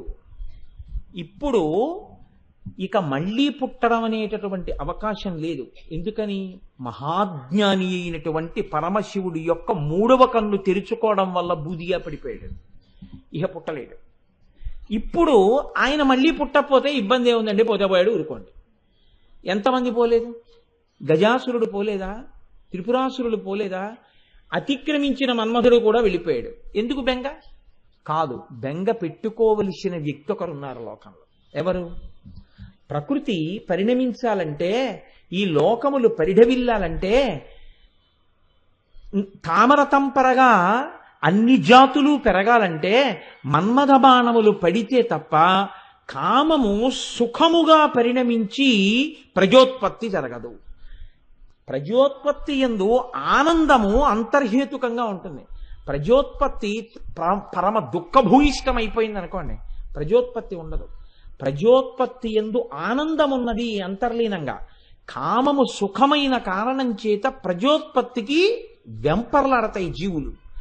ఇప్పుడు ఈ బాణములు, పుష్పబాణములు మన్మథుడు వెయ్యకపోతే లోకంలో సృష్టి ఆగిపోతుంది. కాబట్టి ఇప్పుడు ప్రకృతిని కాపాడవలసిన అమ్మవారు ముందుకొచ్చింది. ముందుకొచ్చి ఈయన్ని మళ్ళీ పునరుజ్జీవితుణ్ణి చేసింది. అమ్మవారు జోక్యం చేసుకుంది అనుకోండి, అయ్యవారు ఊరుకుంటారు. ఎందుకంటే వాళ్ళ మధ్య పంచసామ్యములు అని ఉన్నాయి. 5 వాళ్ళిద్దరూ ఒక్కలా ఉంటారు. అందులో అనుగ్రహం ఒకటి. ఆవిడ అనుగ్రహించింది అనుకోండి, ఆయన ఊరుకుంటారు. అది దాంపత్యం అంటే. దాంపత్యం అంటే తను వరం ఇచ్చినా ఇవ్వకపోయినా తన భార్య వరం ఇచ్చింది అనుకోండి, ఆవిడ నీకేం పర్వాలేదు నేను చెప్తానులేండి ఆయనతో అందనుకోండి, నువ్వెవరు మాట ఇవ్వడానికి, నేను ఊరుకోను అనకూడదు. సరే అయిపోయిందేదో అయిపోయిందిలేండి, తను చెప్పింది ఊరుకోండి ఇంకా మర్చిపోండి అనాలి. అంతే. అది అనుగ్రహం అంటే. అనుగ్రహం భార్య ఇచ్చినా భర్త ఇచ్చినా వేరుగా ఉండదు, ఒకటిగా ఉంటుంది. ఇది తెలియనప్పుడు ఏమవుతుందంటే పరమశివుడు కాల్చాడు పార్వతీదేవి బతికించింది అనుకుంటారు. అలా కాదు, ఇద్దరి హృదయములు ఒకటని తెలుసుకోవాలి. కాబట్టి ఇప్పుడు ఆయన కాల్చినా ఈవిడ బతికించింది. ఎందుకని? అమ్మయందు కారుణ్యం ఉంటుంది, అయ్యయందు శిక్షించే తత్వం ఉంటుంది. ఆయన కొడతాడు బెల్ట్ తీసి, ఈవిడ పోన్లిద్దరూ ఊరుకుందరూ అంత కొడితే పిల్లాడు ఏమైపోతాడు అని రక్షిస్తుంది. అంతేగాని 8 పడ్డా ఇంకో 3 పడ్డాయి అందం అమ్మ. అలా అంటే అమ్మతనం ఉండదు. అమ్మతనంలో కారుణ్యం ఉంటుంది. కాబట్టి ఇప్పుడు లోకము పట్ల కారుణ్యం, అయ్యో లోకమంతా బతకాలి. కాబట్టి ఇప్పుడు ఆవిడ ఏం చేసింది? ఈయన్ని బతికించింది. ఈయన్ని బతికిస్తే ఈయనకి శరీరం లేని ఇప్పుడు అనంగుడు రతీదేవికి ఒక్కదానికే కనపడతాడు. మన్మధుడు రతీదేవికి కనపడ్డం అంటే అసలు రహస్యం వేరండి. మన్మధుడు అంటే మనస్సుని మధించేటటువంటి వాడు రతికి కనపడతాడు. అంటే రతి అంటే అనుభవం. ఎవడి కోరిక యొక్క అనుభూతి వాడి ఆనందంలోనే తెలుస్తుంది. లడ్డూ తినాలన్న నా కోరిక యొక్క అనుభూతి నీ తింటే నాకే తెలుస్తుంది దాని అనుభూతి. ఆ కోరిక తీరడం నాకు తెలుస్తుంది. అందుకే రతికే మన్మధుడు కనపడతాడంటే అది అసలు రహస్యం. కాబట్టి ఇక నుంచి ఆవిడంది నువ్వు రతికి మాత్రమే కనపడతావయ్యా అంది. అనంగుడవై ఉంటావు కానీ పూర్వం ఏం చేశావో అది ఇప్పుడు చేస్తూ ఉండు అంది. కానీ ఇప్పుడు ఆయనకి బెంగ ఏం పట్టుకుందంటే మరి నేను ఎక్కడ ఉండాలని పట్టుకుంది. ఎక్కడ ఉండాలంటే పూర్వం ఉన్నట్టే ఉండు హాయిగాను. హాయిగా ఉండడానికి ఆయన ఎక్కడ లేడు. మీరు దీన్ని కొంచెం జాగ్రత్తగా పట్టుకోవాలి. శివుడు అంటే మంగళం. మంగళం అంటే ఏమిటండి? ఊపిరితో ఉండడమే మంగళం. ఊపిరి వెళ్ళిపోయింది అనుకోండి, షీకి తలకట్టు పైకి లేస్తే శవం, శివం శవం అయిపోతుంది అంతే. కాబట్టి ఇప్పుడు అది పైకి లేచిపోకూడదు. లోపల శివం ఉంటే శోభనం, మంగళం, భద్రం, కళ్యాణం, శ్రేయస్సు. ఇప్పుడు ఆయన ఎక్కడ లేడు, అంతటా ఉన్నాడు. ఎవరి మీద వేస్తాడు బాణం? ఎవరి మీద వేస్తే అందులో శివుడు లేస్తే ఎక్కడ్రా నువ్వు అని మళ్ళీ ఇలా అన్నాడు అనుకోండి, అనేటప్పటికీ మళ్ళీ ఏం చేస్తాడో ఓసారి తిన్నవాడికి ఆ భయం ఉంటుంది. అందుకని ఇప్పుడు ఒక భద్రమైన గృహాన్ని ఎంచుకోవాలి. ఒకవేళ మళ్ళీ తప్పే చేసేసిన ఆయన వచ్చి ఎక్కడున్నాడు రా వీడు అనేటప్పటికీ ఆయన తనని తాను మరిచిపోయి సంతోషించాలి. అలాంటి ఇల్లు ఒకటి కావాలి ఇప్పుడు ఆయనకి. ఇప్పుడు ఆయన బాగా వెతుక్కున్నట్టు అలాంటి ఇల్లు ఏమిటని. అలాంటి ఇల్లు ఏది అంటే ఆయనకి అమ్మవారి ముఖమే ఆ ఇల్లుగా దొరికింది. ఎందుకని? కాముడు కాలిపోయిన తరువాత మహాకామేశ్వరుడికి ఆవిడ ఇల్లాలైంది. కాముడేడి ఆవిడ ఇల్లాలైనప్పుడు? మన్మథబాణం వేస్తే కదండి పరమశివుడు మరి పార్వతీదేవిని భార్యగా స్వీకరించాలి. మన్మథుడు లేడుగా. లేకపోయినా భార్య కాగలిగింది అంటే పడిపోయిన మన్మథుడి విల్లు తను తీసుకుంది. ఇప్పుడు చెరుకు విల్లు తను పట్టుకుంది. చెరుకు విల్లు తను పట్టుకుంటే ఇప్పుడు మన మనస్సుని తన వైపుకు తిప్పుకుని భక్తుల్ని చేస్తుంది, పిల్లల్ని. తను శివకామ సుందరి అయి పరమ జ్ఞాని అయినటువంటి పరమశివుణ్ణి తీసుకొచ్చి తన పక్కన కూర్చోపెట్టుకుని సాకారుణ్ణి చేస్తుంది. ఆవిడ ముఖం చూసేటప్పటికీ ఇంతటి పరమశివుడు పరమ సంతోషాన్ని పొందేసి ఆవిడికి భర్తని అని ఆవిడకి అడ్డం పట్టుకుని మురిసిపోతుంటాడు. అంటే కాముణ్ణి కాల్చిన వాణ్ణి భర్తగా చేసుకోవడం అంటే మాటలా? శివుణ్ణి భర్తగా చేసుకోవడం అంటే మాటలు కాదండి లోకంలో. అది చేసింది అమ్మవారు. ఇప్పుడు ఆవిడ శివకామ సుందరి అయింది. ఇప్పుడు ఈవిడ ముఖం చూసేటప్పటికీ పరమశివుడు ఏమైపోతాడు? ఏమీ చేయలేడు, నవ్వేస్తాడు. అది వాళ్ళిద్దరి మధ్య ఉన్నటువంటి గొప్ప అనుబంధం ప్రకృతి పురుషుల మధ్య.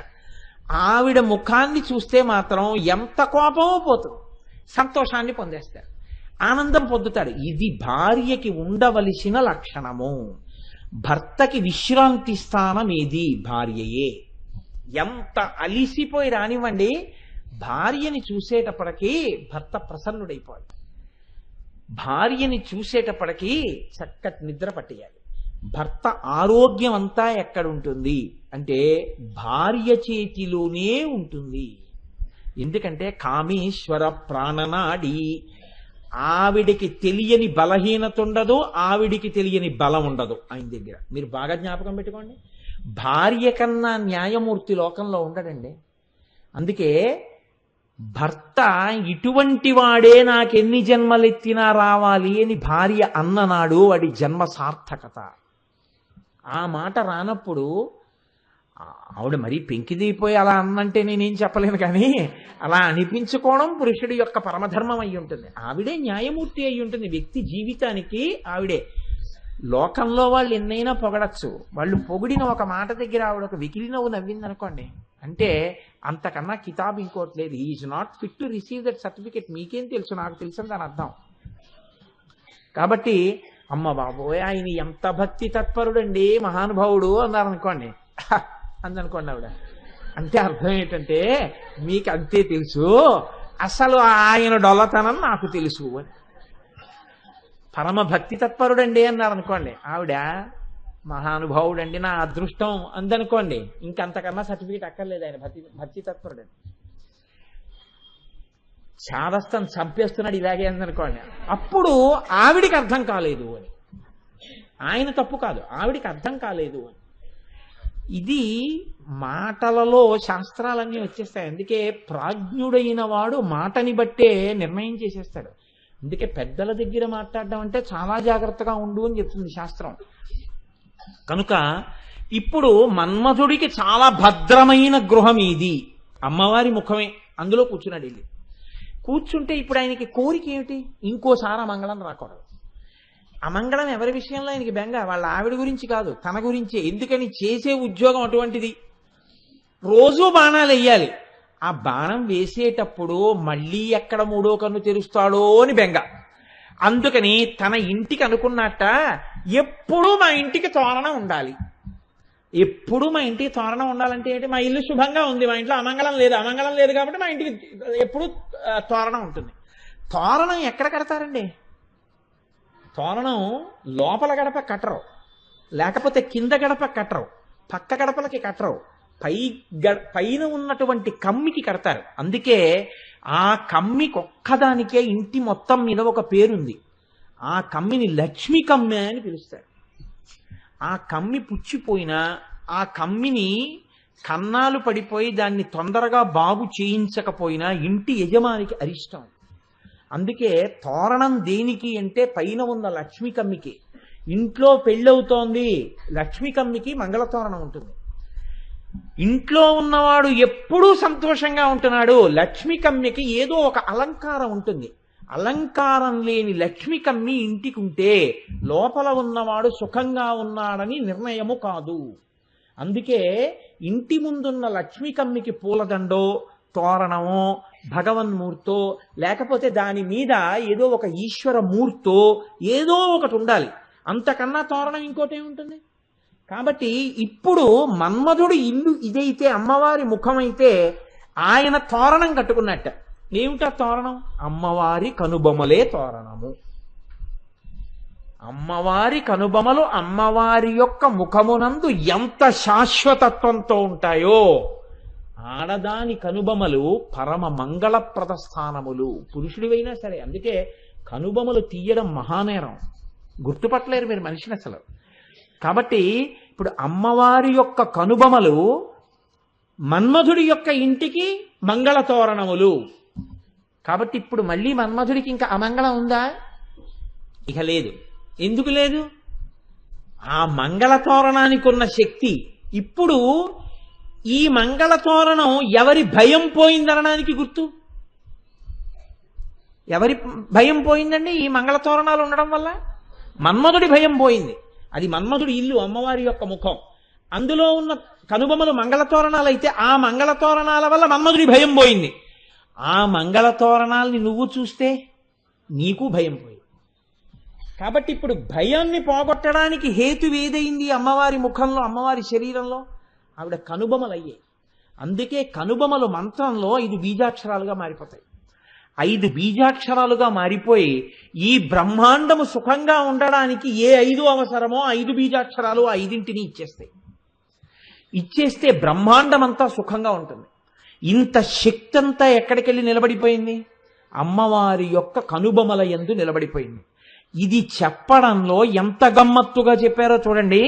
వదన స్మరమాంగల్య గృహతోరణచిల్లిక, స్మరుడి పాలిట మంగళప్రదమైనటువంటి గృహముగా అమ్మవారి ముఖమై ఆమె యొక్క కనుబొమలు ఆ ఇంటి మంగళతోరణములై ఒప్పారుచున్నవి. ఇది వదన స్మరమాంగల్య గృహతోరణచిల్లిక. ఇప్పుడు ఇందులో ప్రధానమైన లక్షణం స్మరుడి విషయంలో ఒకటి నిరూపణం కావాలి. ఏది? అమ్మవారి ముఖం చూస్తే శంకరుడు నవ్వేస్తాడు. ఇది నిరూపణం అయితే కదండి స్మరుడికి భద్రత ఆ ఇంట్లో ఉండడం. ఇది నిరూపణం కానంతసేపు ఆవిడ ముఖం చూసినా సరే, శివుడికి కోపం వచ్చిందా, ఆవిడ ఎదురొచ్చినా ఆయన లెక్క పెట్టడం అన్నారనుకోండి, అప్పుడు ఆయన ఉండి ఉపయోగం లేదు, దానికి తోరణాలు కట్టుకునే ఉపయోగం లేదు. అలా ఎక్కడైనా నిరూపించబడి ఉందా? అలా ఎవరైనా చెప్పారా?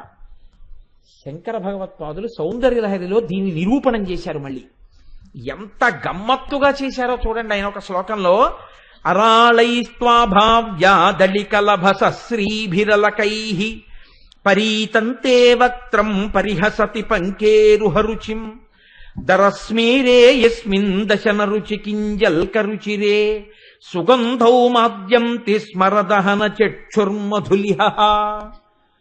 ఆయన అంటున్నారు, అమ్మవారి యొక్క ముఖము పద్మమును పరిహసించింది. ఎందుకు పరిహసించాలి పద్మాన్ని అంటే, పద్మానికి అమ్మవారి ముఖానికి 2 దగ్గర పోలికలు చెప్తారు. అందుకని పద్మముఖి అని పేరు అమ్మవారికి. పద్మము ఒక్కొక్క రేకుగా విచ్చుకుంటుంది. ఒక పువ్వు ఉందనుకోండి, మొగ్గ ఇలా విచ్చుకుంటుంది. తామర పువ్వు అలా విచ్చుకోదు. ఒక రేకు ముందు, తర్వాత ఒక రేకు, తర్వాత ఒక రేకు, తర్వాత ఒక రేకు, తర్వాత ఒక రేకు, ఇవి మెల్లమెల్లగా అలా విచ్చుకుంటూ దుద్దు కనపడుతుంది. రేకుగా విచ్చుకుంటుంది. రేకుగా విచ్చుకునేటటువంటి లక్షణం పద్మానిది. మెల్లమెల్లగా పెదవులు విడివిడేటట్టుగా నవ్వడం అమ్మవారిది. రేకులు విచ్చుకున్న తరువాత ఇలా కొద్దిగా విచ్చుకోగానే కనపడేవి పద్మములోనే ఉన్న కేసరములు. అమ్మవారి పెదవులు కొద్దిగా ఇలా విచ్చుకునేటప్పుడు కనపడేవి దంతములు, అమ్మవారి యొక్క దంతపంక్తి. పువ్వు విచ్చుకోగానే ఇలా దగ్గరికి ఎడితే ముఖానికి తగిలేది మంచి సువాసన. అమ్మవారి ముఖాన్ని దగ్గరగా చూస్తే తగిలేది సువాసన. పద్మం దగ్గరికి వెళ్ళి చూస్తే తగిలేది చల్లతనం. అమ్మవారి ముఖాన్ని దగ్గరగా చూస్తే తగిలేది చల్లతనం. ఇవన్నీ సరిపోయాయి. కానీ అరాళై స్వాభావ్యా దళికలభస శ్రీభిరలకైః, ఎప్పుడూ కూడా ఈ తామర పువ్వు, ఈ పద్మం ఎక్కడుంటుందో ఈ పద్మం మీద ఎగురుతుంటాయి తుమ్మెదలు. ఇవి విచ్చుకునే వరకు అవి ఏం చేస్తాయంటే పద్మం మీదకి రావు, ఇది విచ్చుకునే వరకు దగ్గరకు వస్తాయి. ఇంకా విచ్చుకోలేదు పద్మం, పెటల్ బై పెటల్ అంటారు. అంటే రేకు తర్వాత రేకు విచ్చుకోవాలి. ఈలోగా అవి ఏం చేస్తాయంటే అలా ఎగురుతాయి, ఎగురుతూ తిరుగుతుంటాయి. ఈ పద్మం విచ్చుకోవడం కోసం కిందకి చూస్తూ ఎగురుతాయి. పద్మం విచ్చుకునే వరకు చూస్తూ ఎగిరేటటువంటి నల్ల తుమ్మెదల యొక్క కాంతి ఎలా ఉంటుందో, అలా నల్ల తుమ్మెదల కాంతితో ఉన్నటువంటి కాంతిని పరిహసించినట్టుగా ఉండేటటువంటి తుమ్మెదలు అమ్మవారి ముఖం మీద పడినటువంటి అలకలు. అంటే అమ్మవారి యొక్క ముంగురులుట, నల్లని ముంగురులు ఎగురుతున్న గండు తుమ్మెదల్లా ఉంటాయిట. మిగిలినవి సరిపోయాయి. ఏది సరిపోదు? పద్మములను ఆవిడ ఎందుకు పరిహసించాలి అంటే, పద్మం సాయంకాలానికి వాడిపోతుంది, కానీ అమ్మవారి ముఖము ఎన్నడూ వాడదు. సరికదా? అన్నిటికన్నా గొప్ప లక్షణం ఏమిటి? స్మరదహన చక్షుర్మధులిహ. ఇది స్మరుడికి భద్రం చేసింది.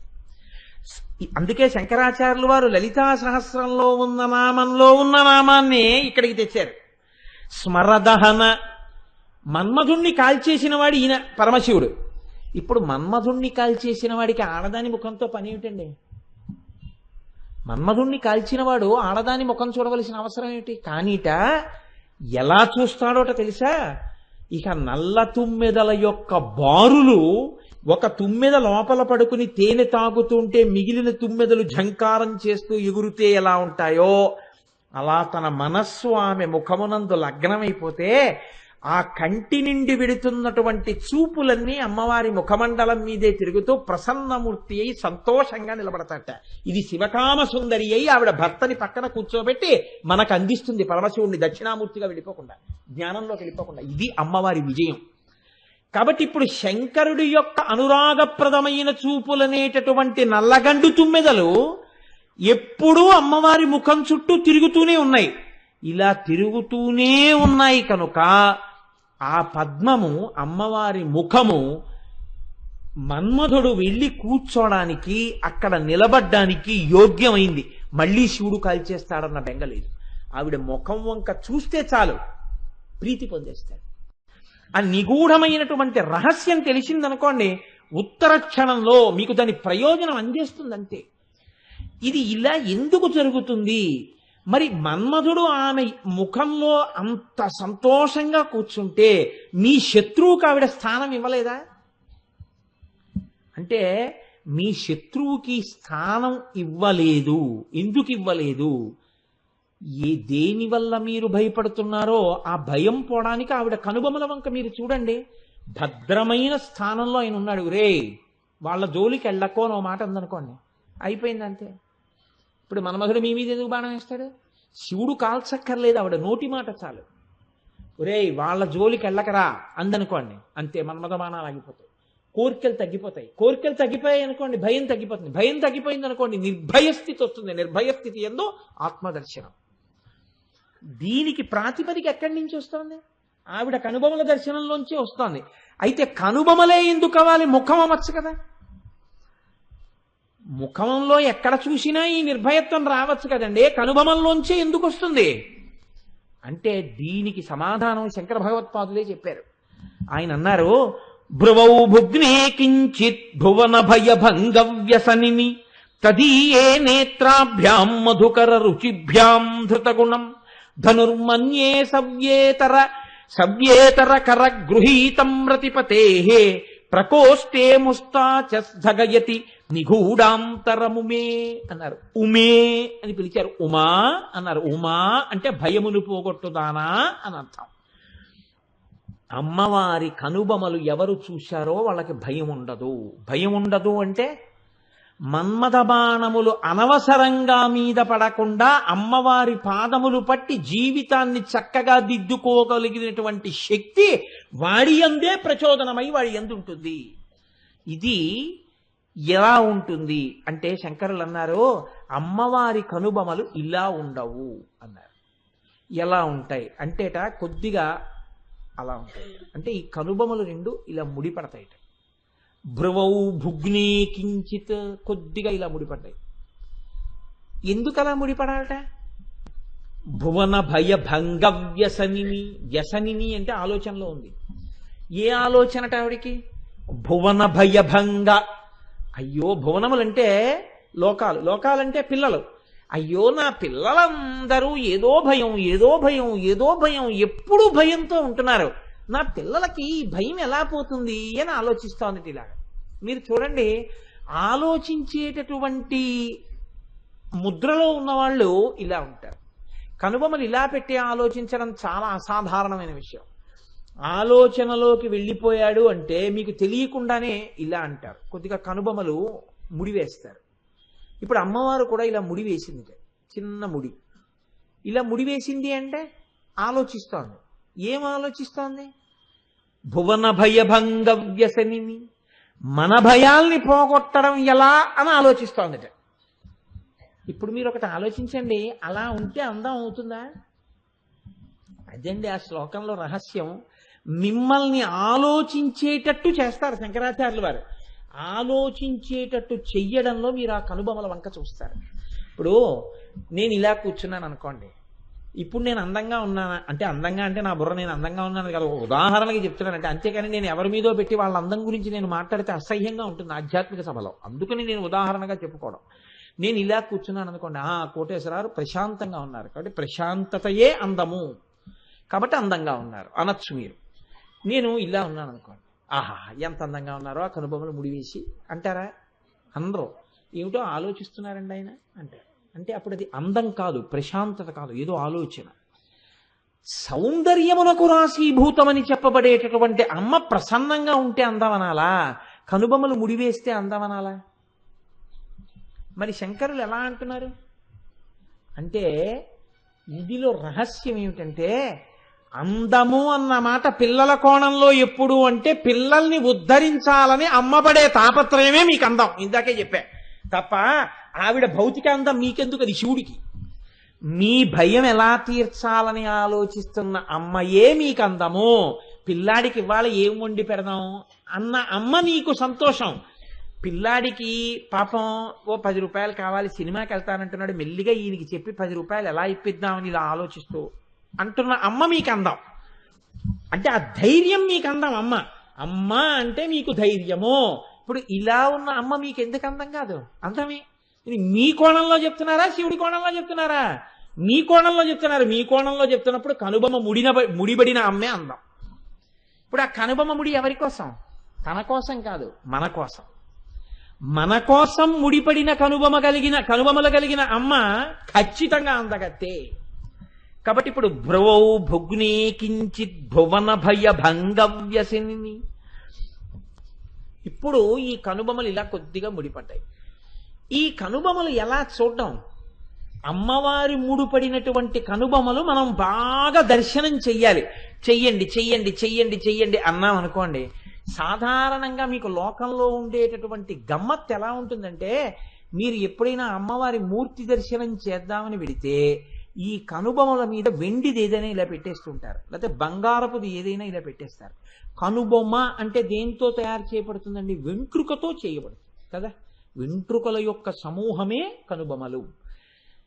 ఇది మీరు ఒడిసి పట్టుకోవలసిన రహస్యం అండి.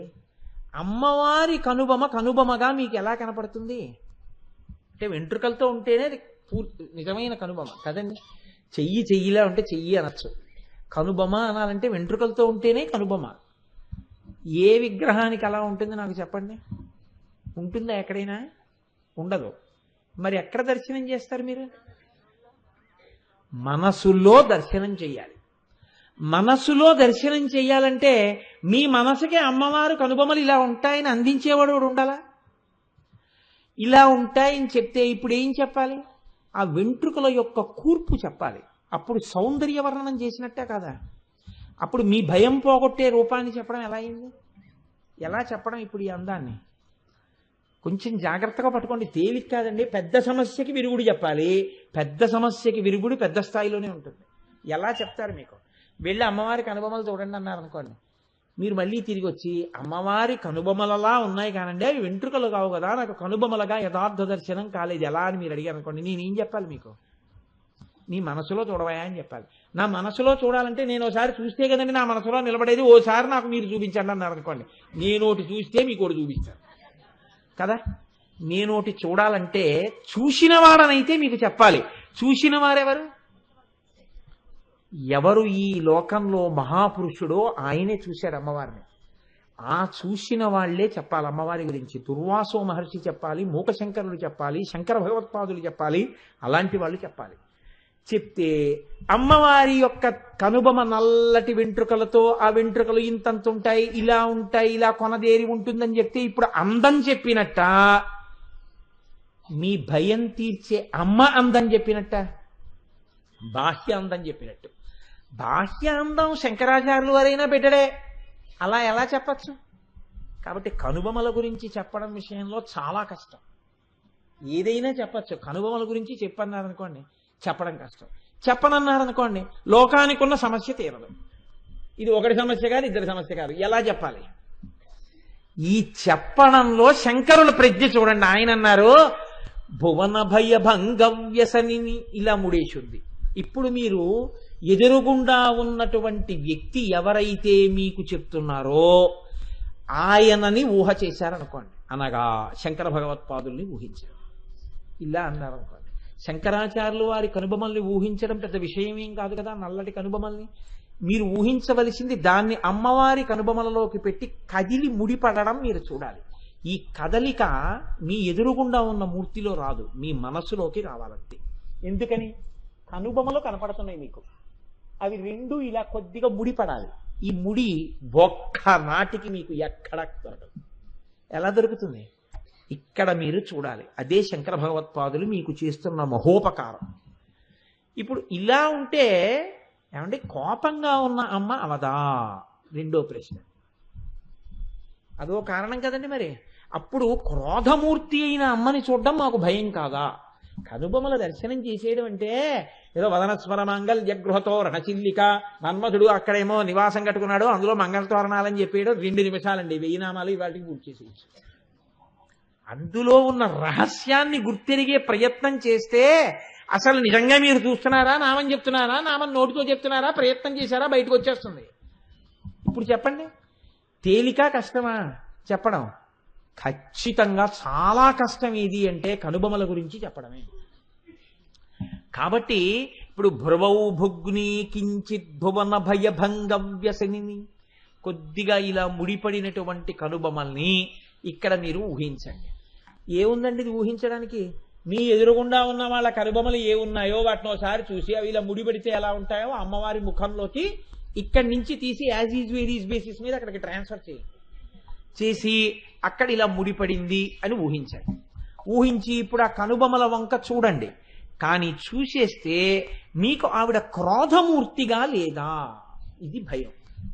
అప్పుడు ఏమండి నేను ఆవిడ క్రోధంతో ఉన్న మూర్తిని ఉపాసన చేసినటువంటి ఇబ్బందులు నాకు వచ్చేవా? వెంటనే శంకరాచార్యుల వారు మీకు ఒక అభయం ఇస్తున్నారు. ఆవిడ ఇలా ఆలోచిస్తున్నది మీ భయాలు ఎలా తీయాలని, కానీ మీకు కొత్తగా భయాలు ఎలా పెట్టాలని కాదు. కాబట్టి నీకెందుకు భయం? ఇలా ముడిపడిన మూర్తిని దర్శనం చేయడానికి దర్జాగా చెయ్యి. కాబట్టి భ్రువౌ భుగ్ని కించిత్ భువన భయభంగ వ్యసనిని. ఎంత గొప్ప మాటలు వేస్తారండి శంకరాచార్యుల వారు. ఎంత ఆలోచిస్తే ఆ శ్లోకం వస్తోందో చూడండి ఆయన హృదయంలోంచి. తదీయే నేత్రాభ్యాం మధుకర రుచిభ్యాం ధృతగుణం. ఇప్పుడు శంకర భగవత్పాదులు సృష్టిలో ఎవ్వరూ చెయ్యనటువంటి ఊహ ఒకటి చేసి ఆయన చాలా ఇబ్బందిలోకి ఎడుతున్నారు. శ్లోకంలో మన్ని చాలా ఇబ్బందిలోకి నెట్టేస్తున్నారు. నేను ఈ మాట ఎందుకు అంటున్నానో తెలుసా అండి? మనం బాగా పట్టుకోవాలని ఆయన ప్రయత్నం, మనం బాగా పట్టుకోవాలని చేసే ప్రయత్నంలో ఆయన కూడా అసాధారణమైన రీతిలో ఈ శ్లోకాన్ని ఇస్తున్నారు.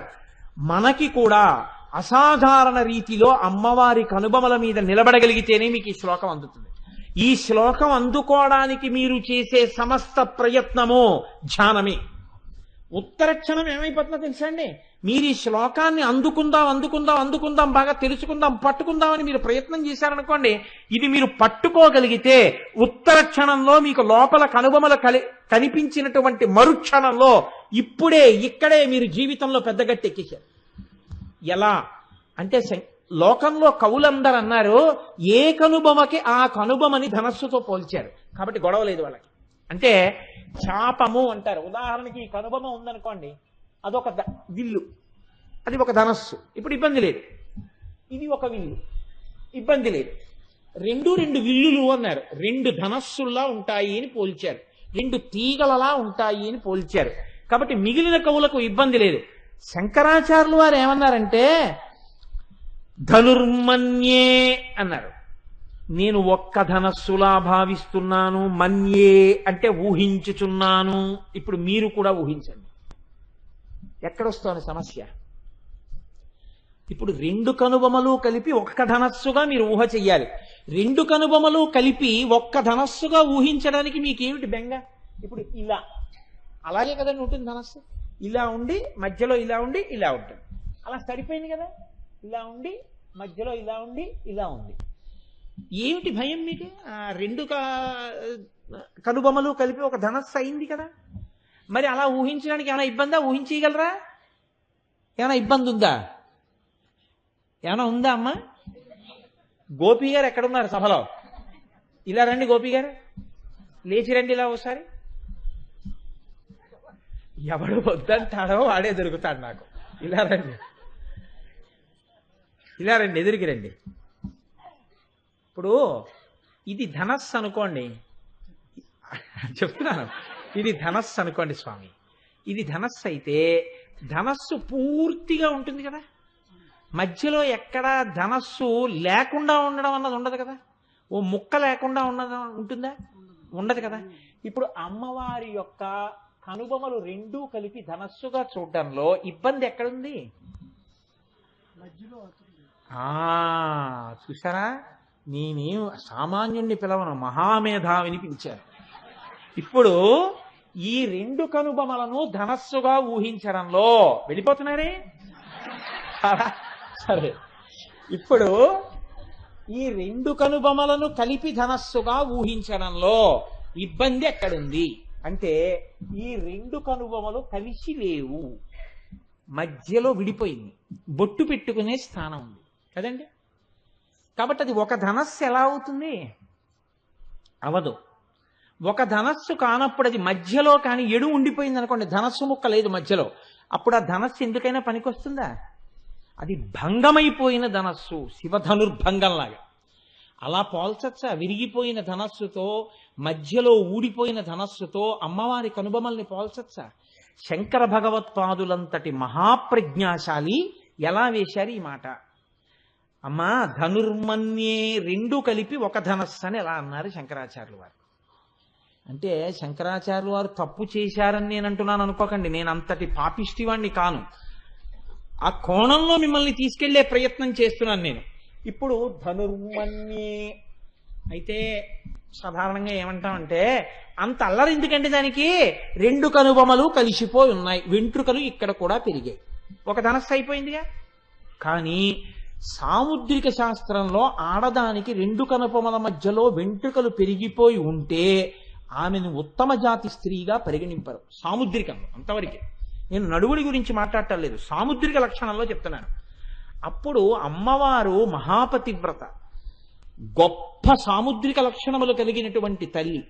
ఇప్పుడు అక్కడ వెంట్రుకలు పెరిగి ఉన్నాయి అన్నారనుకోండి, అప్పుడు మీరు ఆవిడ్ని అపచారం చేసినట్టు అవుతుంది.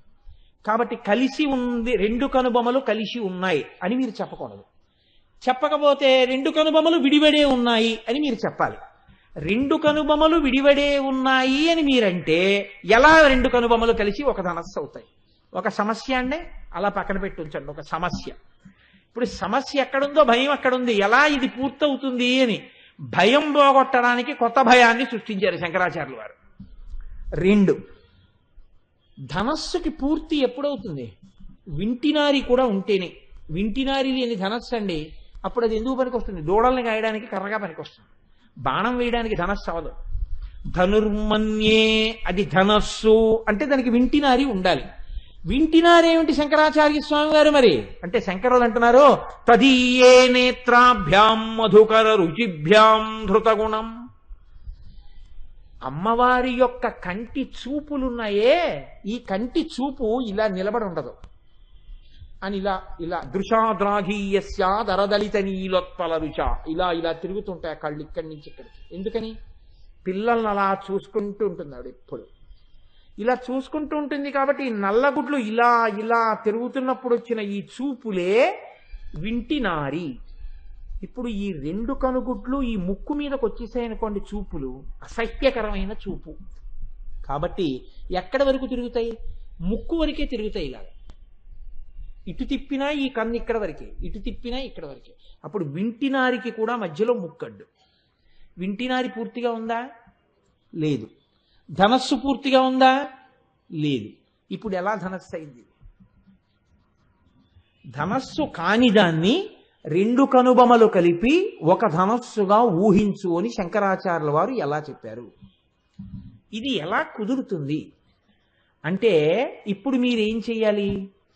ఓ పుస్తకం, ఆ సౌందర్యలహరి పుస్తకాన్ని పక్కన పెట్టి అమ్మవారి మూర్తి ఒకటి ఇక్కడ పెట్టుకుని ఈ కనుబొమల వంక బాగా చూసి, ఈ శ్లోకం వంక బాగా చూసి, ఇక్కడ చెయ్యెట్టి అక్కడ ఇలా బొట్టు మీద చెయ్యి పెట్టి ఇలా ఎలా ఉంటుంది? ఇక్కడ మధ్యలో ఖాళీ, చూపులకి గుడ్డి ఇక్కడ వరకే తిరుగుతుంది. కాబట్టి ఆ శ్లోకాన్ని మీరు లోపల అన్వయం చెయ్యాలంటే, నేను మీకు నిజం చెప్తున్నానంటే, మీరు బాగా అనుభవించాలంటే అద్దం ఒకటి పెట్టుకుని మీ కళ్ళు కూడా మీరు తిప్పుకోవాలి. ఎందుకని? తదీయే నేత్రాభ్యాం మధుకర రుచిభ్యాం ధృతగుణం. ఇక్కడి వరకు వెడితే ఈ కన్ను ఇక్కడి వరకే వస్తుంది, దాటి చూపు వెళ్ళదు. ఇటు తిరిగితే ఈ కన్ను ఇక్కడ వరకే వస్తుంది. పోనీ దృశాద్రాగీయస్య అన్న ఇలా వస్తున్నప్పుడు రెండు కళ్ళు కలిపి మధ్యలోకి చూడాలి తప్ప ఈ చూపు ఇక్కడ దాటదు, ఈ చూపు ఇక్కడ దాటదు, మధ్యలో ముక్కడ్డుంది. వింటినారి ఎలా ఉంటుంది? వింటినారి లేదు. మరి ఇది ధనస్సుగా చూద్దామంటే మధ్యలో ఖాళీ, వింటినారి చూద్దామంటే మధ్యలో ఖాళీ. ఇప్పుడు తెగిపోయిన వింటినారి, పూర్తిగా లేని ధనస్సు కదండి అది, రెండు కనుబొమ్మలు కలిపితే. అప్పుడు ధనుర్మన్యే అని మీరు ఎలా అంటారు? అపచారమా కాదా అమ్మవారి పట్ల? రెండు ధనస్సులు అన్నారనుకోండి, గొడవ ఉంటుందా? లేదు. ఎందుకని? ఈ కన్ను ఇక్కడ వరకు ఉంటుంది, ఈ కన్ను ఇక్కడ వరకు ఉంటుంది. పై కనుబొమ్మకి ధనస్సు, ఇక్కడ వరకు వింటినారి. ఇదొక ధనస్సు, ఇదొక వింటినారి. రెండు ధనస్సులు అంటే ఇబ్బంది లేదు. రెండు ధనస్సులు కాదు, ఒక్క ధనస్సు అనడం వల్ల వచ్చింది ఇబ్బంది అంతా. మరి ఎలా దీనికి పరిష్కారం అంటే శంకరాచార్యులు వారు అన్నారు, నీ చెప్తాను, నీకు ఎందుకంత కంగారు అన్నారు. చూడు నేను చెప్తాను. మూడో పాదంలోకి వెళ్ళావు, అక్కడ కదా నేను ధనస్సు అన్నాను, ధనుర్మన్యే. ఇప్పుడు సవ్యేతరకర గృహీతం రతిపతే, అక్కడ మన్మధుడు పట్టుకున్నాడయా అన్నారు.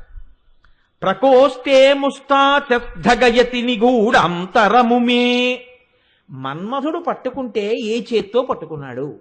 ఏ చేత్తో పట్టుకుంటే మీకేమిటండి సమస్య అని అడగచ్చు. ఇక్కడ మళ్ళీ ఇంకో ఇబ్బంది. సవ్యేతరకరం, సవ్యము కాని చేత్తో పట్టుకున్నాడు. అంటే సవ్యం అంటే కుడా ఎడమా? ఏమ్మా?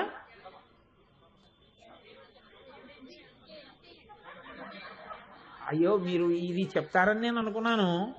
గోపి గారి సవ్యం అంటే ఏమిటి? సవ్యం అంటే ఎడమ. కుడిని ఏమనాలి అప్పుడు?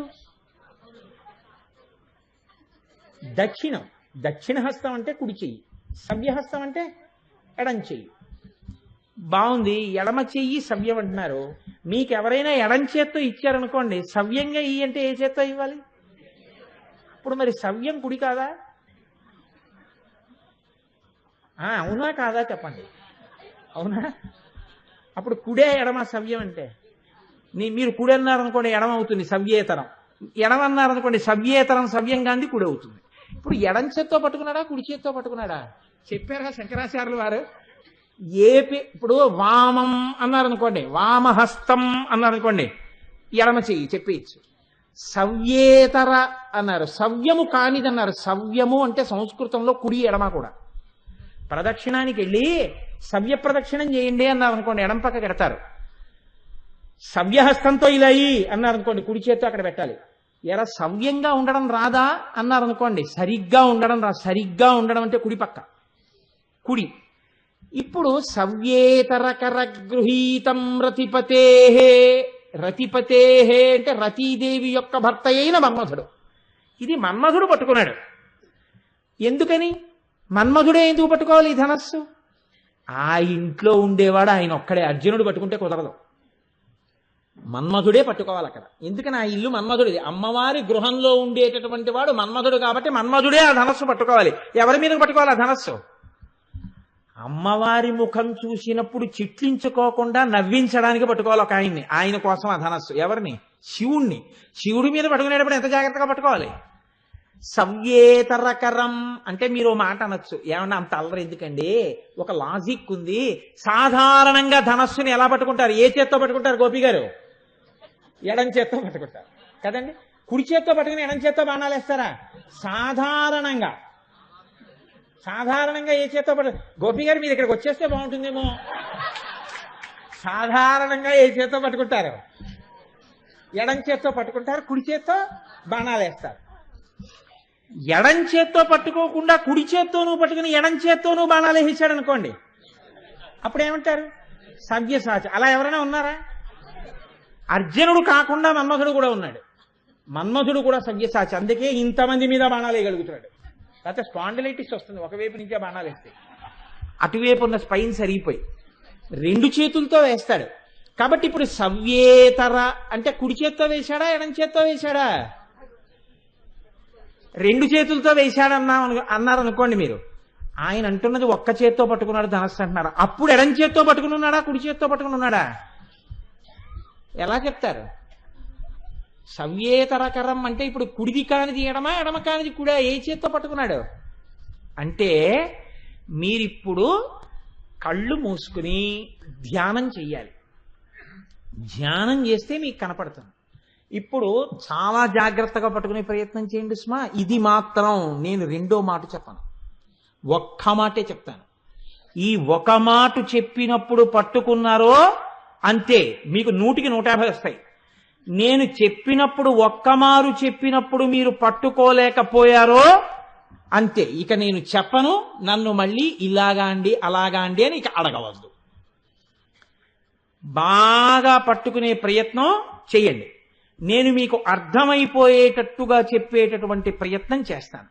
గోపి గారు ఒక్కసారి ఇలా రండి, ఒక్కసారి రండి. గోపి గారు రండి, గోపి గారు రండి. నాకు గోపి గారు అంటే పరమ సంతోషం. ఇలా రండి, ఇలా రండి. చక్కగా ఇక్కడ మీరు ఈ స్టేజ్ ఎక్కండి, ఒక్కసారి రండి, పైకి ఎక్కండి. గోపి గారు ఏం పైన లేదు, ఇలా రండి. వీళ్ళందరికీ అర్థం అవడానికి ప్రయత్నం, అందుకని మీకోసం కాదు. ఇక్కడ నిలబడండి, నిలబడండి. మీరు మన్మధుడిలాగా నిలబడండి, ఒక్కసారి లేచి నిలబడండి, చెప్తాను. ఇప్పుడు మీరు జాగ్రత్తగా చూడండి. మీరు కొంచెం అర్థం చేసుకోవడానికి బాగా తెలియడం కోసం నేను చెప్తున్నాను. అమ్మవారి కనుబొమలు ఇలా ఉన్నాయి అనుకోండి, నిలువుగా. ఇప్పుడు గోపి గారికి ఎటువైపు ఉన్నాయి అవి రెండు? గోపి గారికి ఎటున్నాయి? గోపి గారికి ఎటున్నాయి? కుడివైపుకున్నాయి. మీరు ఎట్నుంచి చూస్తున్నారు? ఆయనకి ఎడం వైపు నుంచి మీరు చూస్తున్నారు. ఆయనకి కుడి చేతి వైపు అమ్మవారి ధనస్సు ఉంది. నేను ఈ మాట ఎందుకు ఇంత ఖచ్చితంగా చెప్తున్నానో తెలుసా అండి? అట్నుంచి చూసే వాళ్ళకి ఇట్నుంచి చూసేది వేరవుతుంది. అటున్న వాళ్ళందరూ ఇటున్నట్టుగా భావన చేసి చూడాలి. అందుకు చెప్తున్నాను ఈ మాట. లేకపోతే ఏమవుతుందంటే సభలో ఇది నోటితో చెప్పలేక కాదు, ఆయన ఎందుకు పిలిచానంటే, నేను నోటితో చెప్పాను అనుకోండి, అటు కూర్చున్న వాళ్ళు ఒకలా ఊహిస్తారు, ఇటు కూర్చున్న వాళ్ళు ఒకలా ఊహిస్తారు. నాకు పరిష్కారం ఏమిటంటే, ఎవరో ఒకరిని ఇక్కడ నించోబెట్టి చెప్పడం తప్ప పరిష్కారం లేదు దీనికి. లేకపోతే నేను 3 రోజులు చెప్పినా మీకు అర్థం కాదు. అందుకే ఆయన్ని పిలిచాను తప్ప ఆయన్ని ఇబ్బంది పెట్టడం నా లక్షణం కాదు. మీరు నవ్వకుండా పరమ జాగ్రత్తగా వినండి. ఇప్పుడు సభలో ఉన్న వాళ్ళందరం ఎడం పక్కకే ఉన్నాం. ఎందుకంటే కుడి చేత్తో పట్టుకుంటే ఏమవుతుంది, ఎడం చేత్తో పట్టుకుంటే ఏమవుతుంది బాగా అర్థం చేసుకోవాలంటే ఇటు పక్కన నిలబడి చూసే ప్రయత్నం చెయ్యండి. అటువైపు నుంచి కుదరదు. అమ్మవారి కనుబొమలు ధనస్సుగా ఇలా ఉన్నాయి, తలడ్డేస్తుంది. అందుకని ఇప్పుడు ఇటు పక్కన ఉన్నారు. ఇప్పుడు గోపి గారు కుడి చేత్తో పట్టుకోండి, ఒక్కసారి ఆ ధనస్సును పట్టుకున్నట్టు మధ్యలో ఆ తాళం చెవులు తీసేయండి, చేతిలోంచి జేబులో వేసుకోండి, అలా పట్టుకోండి. పట్టుకున్నారా? ఇప్పుడు మీరు ఒకటి ఊహించండి, ఆయన మన్మథుడు, అది అమ్మవారి యొక్క కనుబొమలు. ఇప్పుడు ఆ కనుబొమల్ని ధనస్సుగా పట్టుకున్నాడు, మన్మథుడు పట్టుకున్నాడు. ఇప్పుడు సవ్యేతరకర గృహీతం రతిపతేహే, రతీదేవి అనురాధ గారు అనుకోండి, రతిపతేహే ఇక్కడ ఉన్నారు, మన్మథుడు పట్టుకున్నారు. సవ్యం అంటే కాసేపు మీరు ఏమనుకుంటారంటే ఎడమ చెయ్యి అనుకోండి. సవ్యేతరకరం, సవ్యము కానిదేది కుడి చెయ్యి. ఇప్పుడు కుడి చేత్తో ఆయన పట్టుకున్నారు. పట్టుకుంటే ఒక దోషం వచ్చింది ఆ పట్టుకోవడంలో.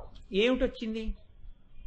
మీరు ఎడం చేతి పక్క నుంచి చూస్తున్నప్పుడు మీరు ఎంత జాగ్రత్తగా అయినా పట్టుకున్నా ఆ వేళ్ల మధ్యలోంచి ఆ ధనస్సు యొక్క కొంత భాగం కనపడుతోంది. చూడండి, కనపడుతోందా లేదా? ఆ వేళ్ళు ఇంకొంచెం పొరపాటున కానీ విచ్చుకున్నాయి అనుకోండి, ఇంకొంచెం విప్పండి గోపి గారు, కొంచెం ఇలా విడిగా పట్టుకోండి, అలా పట్టుకున్నారు అనుకోండి. ఇప్పుడు ఇంకా బాగా ధనస్సు కనపడిపోతుందా లోపల నుంచి?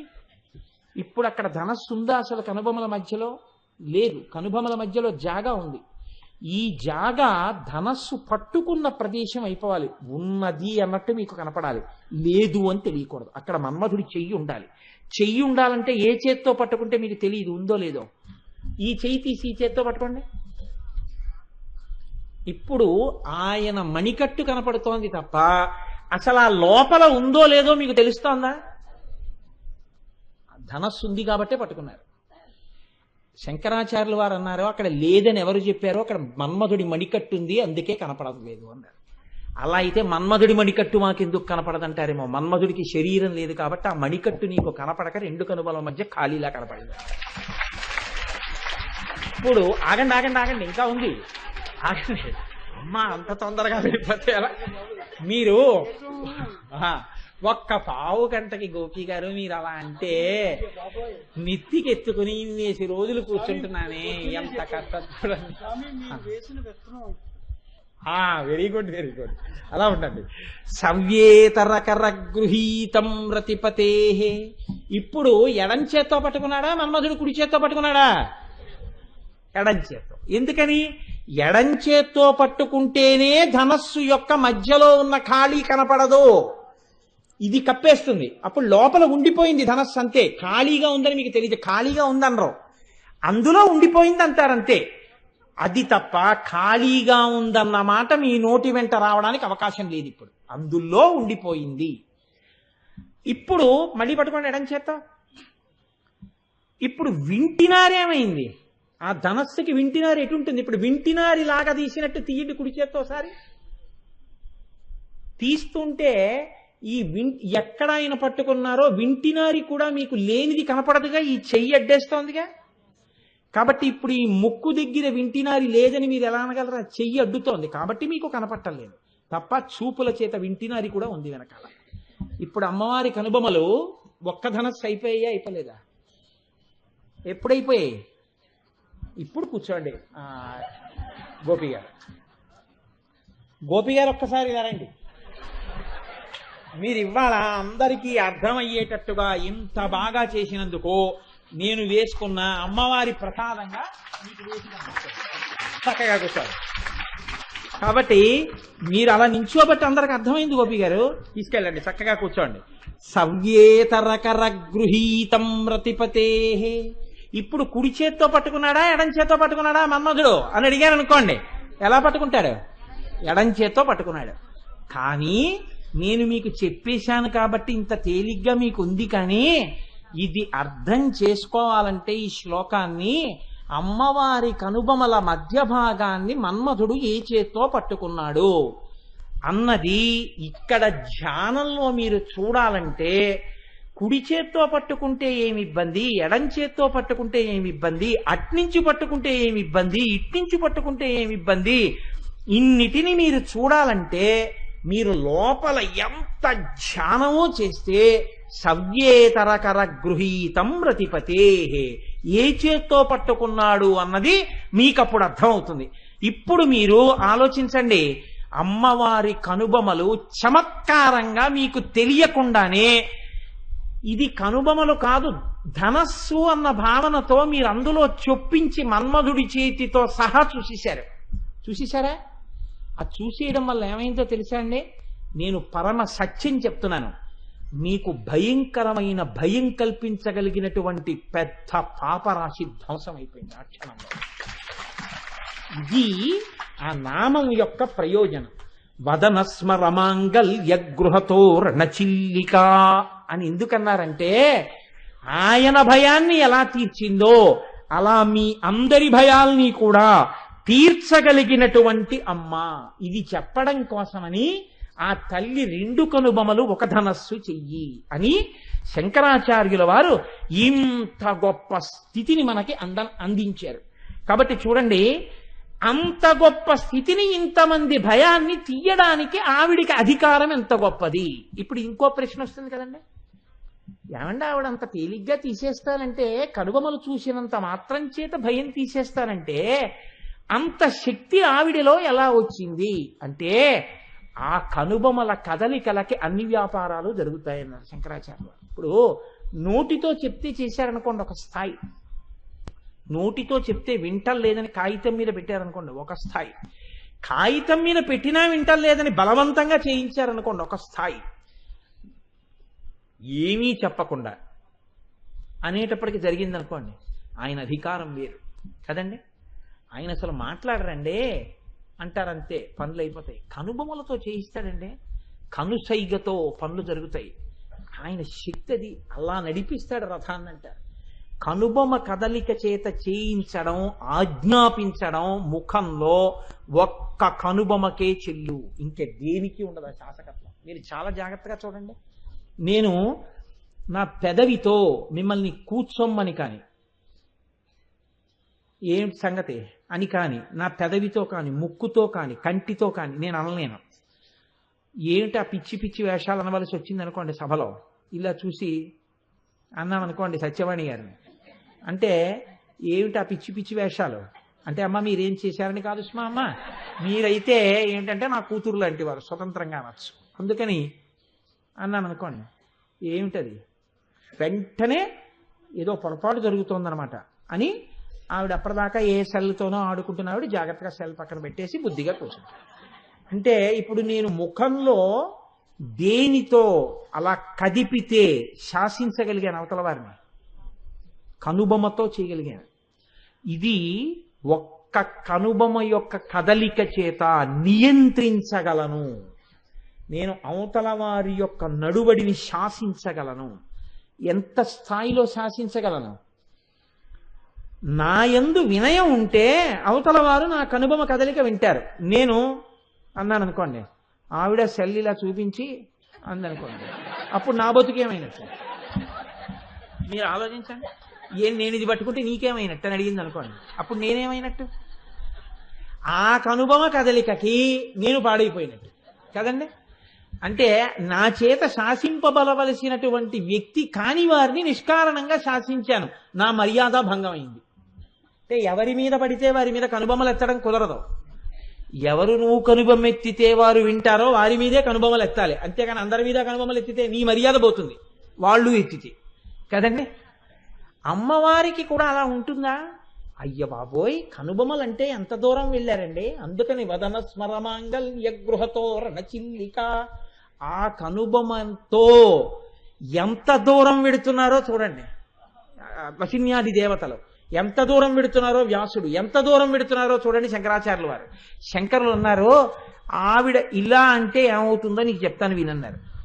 జగత్సూతే ధాతా హరిరవతి రుద్రక్షపయతే తిరస్కుర్వన్నే తత్స్వమపి వపురీశ స్థిరయతి సదా పూర్వః సర్వం తదితమనుగృహ్ణాతి చ శివః తవాజ్ఞామాలం జక్షణచలితయోర్భ్రూలతికయోః.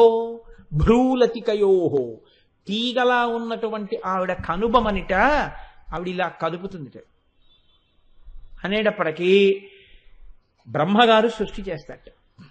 సృష్టి చేసి అక్కడ పెట్టగానే ఆవిడ ఇలా చూసి అంటుందట. శ్రీ మహావిష్ణువు వాటిని అన్నింటిని పరిపాలిస్తాట. ఆవిడ రుద్రుడి వంక చూసి అంటుందట. బ్రహ్మగారిని విష్ణువుని సృష్టిని కలిపి రుద్రుడు తనలోకి తీసుకుంటాట. ఇప్పుడు ఆవిడ బ్రహ్మగారిని విష్ణువుని రుద్రుణ్ణి కలిపి ఇలా అని అంటుందట. అంటే మహేశ్వరుడు ఈ మూడింటిని తనలోకి తీసేసుకుని తాను నాలుగింటితో కలిసి సదాశివుల్లో ఐక్యమైపోతాడు. ఈ సదాశివుడు లోపల పెట్టుకుని అమ్మవారి పక్కకు వచ్చి కూర్చుంటాడు. ఇప్పుడు ఏమైపోయాయి లోకాలన్నీ? మొత్తం పరిపాలన చేసేటటువంటి ముగ్గురు మూర్తులతో సహా అంతా మహాప్రళయం అయిపోయి ఆవిడ పక్కన సదాశివుల్లో చేరిపోయింది. ఆవిడ కొన్నాళ్ళు పోయాక అంటుంది, ఇలా చూసి అంటుంది, ఆయన మళ్ళీ మహేశ్వరుణ్ణి వదులుతాట. ఆవిడ ఆయన వంక చూసి అంటుంది, ఆయన బ్రహ్మగారిని వదులుతాట. ఆయన మళ్ళీ సృష్టి చేస్తాడు. ఆవిడ ఇలా అంటుంది, విష్ణు వస్తారు పరిపాలన చేస్తారు. ఆవిడ అంటే సృష్టి స్థితి లయము అనుగ్రహము తిరోధానము అయిపోతుంది. 5 కృత్యములు తన కనుబొమలతో చేస్తుంది. బ్రహ్మాండములను కలిపేస్తుంది, బ్రహ్మాండములను సృష్టిస్తుంది. ఇంత శక్తి ఉన్న కనుబొమలు నీ భయాన్ని తీలేవని నువ్వు ఎందుకు అనుకుంటున్నావు? కాబట్టి వదన స్మరమాంగల్య గృహతో రణచిల్లిక. శివుడి పట్ల అపచారం చేసిన మన్మధుడికే భద్రగృహం అయితే నీకెందుకు కావు? నువ్వే తప్పు చేశావని అవుతావు. నువ్వు నమస్కారం చేస్తే వాళ్ళిద్దరూ సంతోషిస్తారు. నీ భయం పోయిందయా అన్నారు. మూకశంకరులు అన్నారు మూక పంచశతిలో, మోష్ట ప్రభాపతల విద్రుమముద్రితీతే భ్రువల్లి వీచిసు భగే ముఖకాంతి సింధౌ కామాక్షి వారి భరపూరణ లంబమాన కాలాంబువాహ సరణిం లభతే కటాక్ష అన్నారు. మూకశంకరులు చెప్పినప్పుడు బాగా జ్ఞాపకం పెట్టుకోండి. శంకర భగవత్పాదులు చెప్పినా మూకశంకరులు చెప్పినా శ్లోకాన్ని మీరు పట్టుకోగలిగితే లలితా సహస్రనామంలో నామం బాగా అర్థమైనా అక్కడితో ఆ నామంతో మీ జీవితం తరించిపోతున్నట్టే. 1000 నామాలు అర్థమైతే ఇంకా ఏ స్థితిని పొందుతారండి జీవితంలో? ఎంత గొప్ప స్థితి. అందుకే ఇవి అర్థమైతే ఎక్కడ నడుస్తుంది?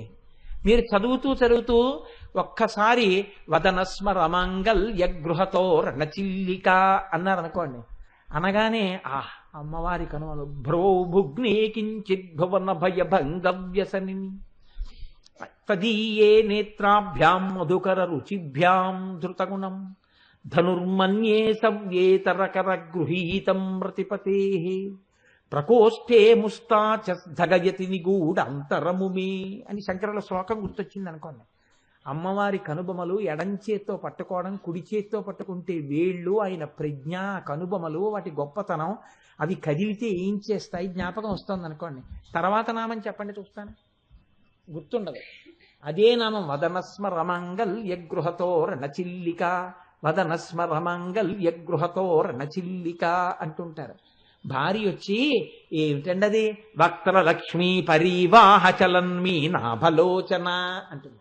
అంటే అబ్బబ్బబ్బబ్బా నా ఆనందం బాడు చేసేసావే, నాకు రాక కాదే అంటారు. అంటే లలితా సహస్రము యొక్క గొప్పతనం ఏమిటంటే ఏ నామం దగ్గర రెండో నామం గుర్తురాక రమించారో అక్కడే మీరు అనుగ్రహాన్ని పొందేశారు. అలా పొందడానికి అనువైన రీతిలో లలితా సహస్రం ఉంటుంది. అందుకే లలాటము, కనుబొమలు. అసలు ఇంక రేపు కళ్ళు వస్తాయండి. అమ్మవారి కన్నుల గురించి విన్నా, అమ్మవారి కన్నులను మనోనేత్రంలో దర్శనం చేసినా అమ్మవారి కళ్ళ గురించి పెద్ద ఇబ్బంది ఉండదు, ఎదురుగుండా కనబడుతుంటాయి కళ్ళు. ఆ కళ్ళు చూస్తూ కళ్ళ గురించి విన్నవాడెవరో నేను మరొక ఉద్దేశ్యంతో చెప్పట్లేదు. అలా విన్నవాడు నేను పరమ సత్యం మీకు చెప్తున్నాను. కొన్ని కోట్ల కోట్ల కోట్ల జన్మల జీవయాత్ర తర్వాత ఈశ్వరానుగ్రహం పరిపుష్టమైన వాడెవడుంటాడో వాడొక్కడే వినగలడు కళ్ళ గురించి. అసలు విన్నాడు అంటే వాడికి కొత్త కోణం, కొత్త మారాకు తొడిగిందని గుర్తు. పాపరాశి నశించిపోయింది, ఎంత సంచితమో కాలిపోయిందని గుర్తు. అంత అదృష్టం ఉంటేనే వింటారు కళ్ళ గురించి. అంత గొప్ప నామం రేపటి రోజున వస్తుంది. నేను ఇవాళ వీలైతుందేమో అనుకున్నాను, కానీ నడవదు. ఎప్పుడు ఏదో ఒక నామం పట్టుకుంటే అంతే, అందులోనే సంతోషం, నాకు నడవదు. సరే, మూకశంకరులు అమ్మవారి యొక్క కనుబొమలు చూస్తూ చెప్తున్నారు ఏమని, అమ్మా నీ ముఖము ముఖములా కనపట్టలేదు, నీ ముఖము చూస్తే కాంతి సముద్రములా కనపడుతోంది. కాంతి సముద్రంలా ఉంటే అది అమ్మవారి యొక్క ముఖంట.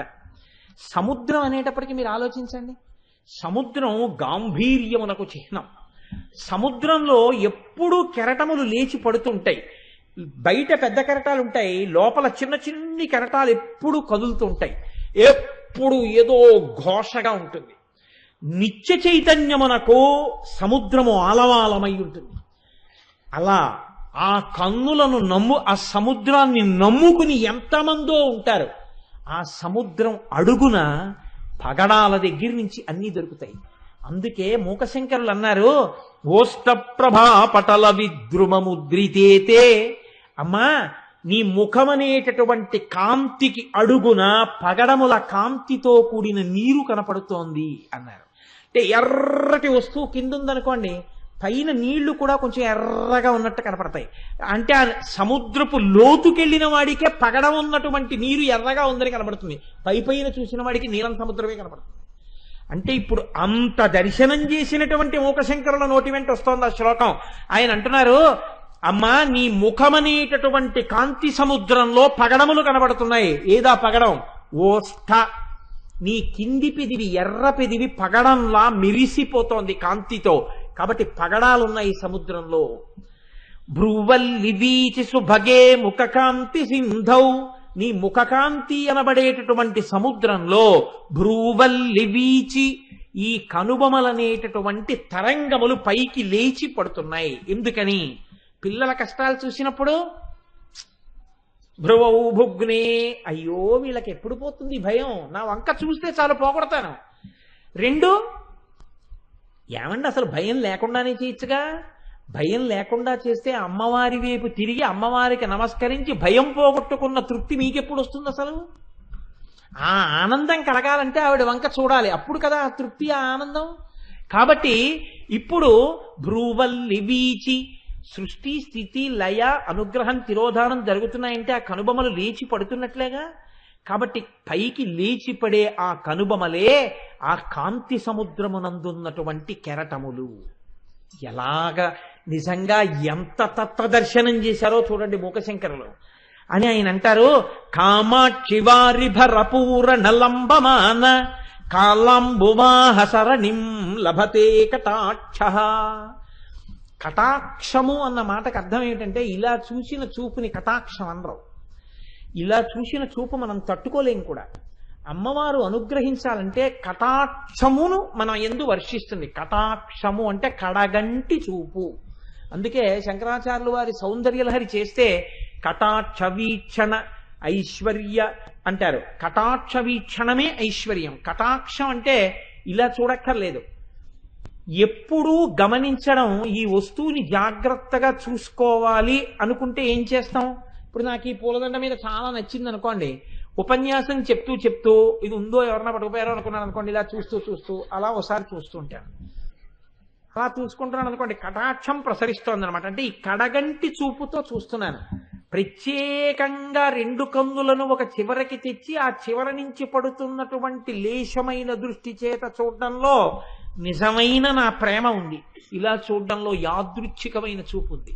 ఒక్కొక్కసారి సభకి ఎవరొచ్చారో కూడా గుర్తుండదు, లోపల విషయం మీద గుర్తుంటుంది. ప్రత్యేకం చూస్తున్నాను అనుకోండి, వెతికి ఆ ఇష్టమైన వస్తువు ఉందనుకోండి, ఇలా చూస్తున్నా అని ఒకసారి అలా అలా చూసుకుంటూ ఉంటాం. అలా చూసుకుంటుంటే కటాక్షం అనమాట. కడగంటి చూపులు పడుతున్నాయి. ఆ కడగంటి చూపు ప్రేమకి చిహ్నం. ఈ కడగంటి చూపు ఏమిటో తెలుసా అమ్మా? నీ కారుణ్యాన్ని మాకు పట్టుకుని వచ్చేటటువంటి మేఘం వేళ్లాడుతోంది ఆ రూపంలో అన్నారు మూకశంకరులు.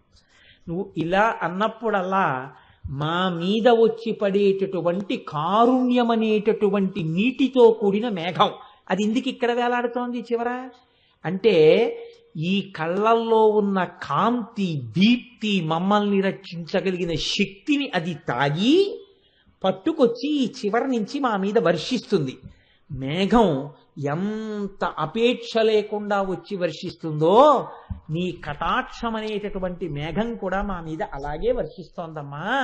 అందుకని నీ కనుబొమలు అందులో నిత్య చైతన్యమునకు సూచికలై పైకి లేచి పడుతున్నటువంటి తరంగములు అన్నారు.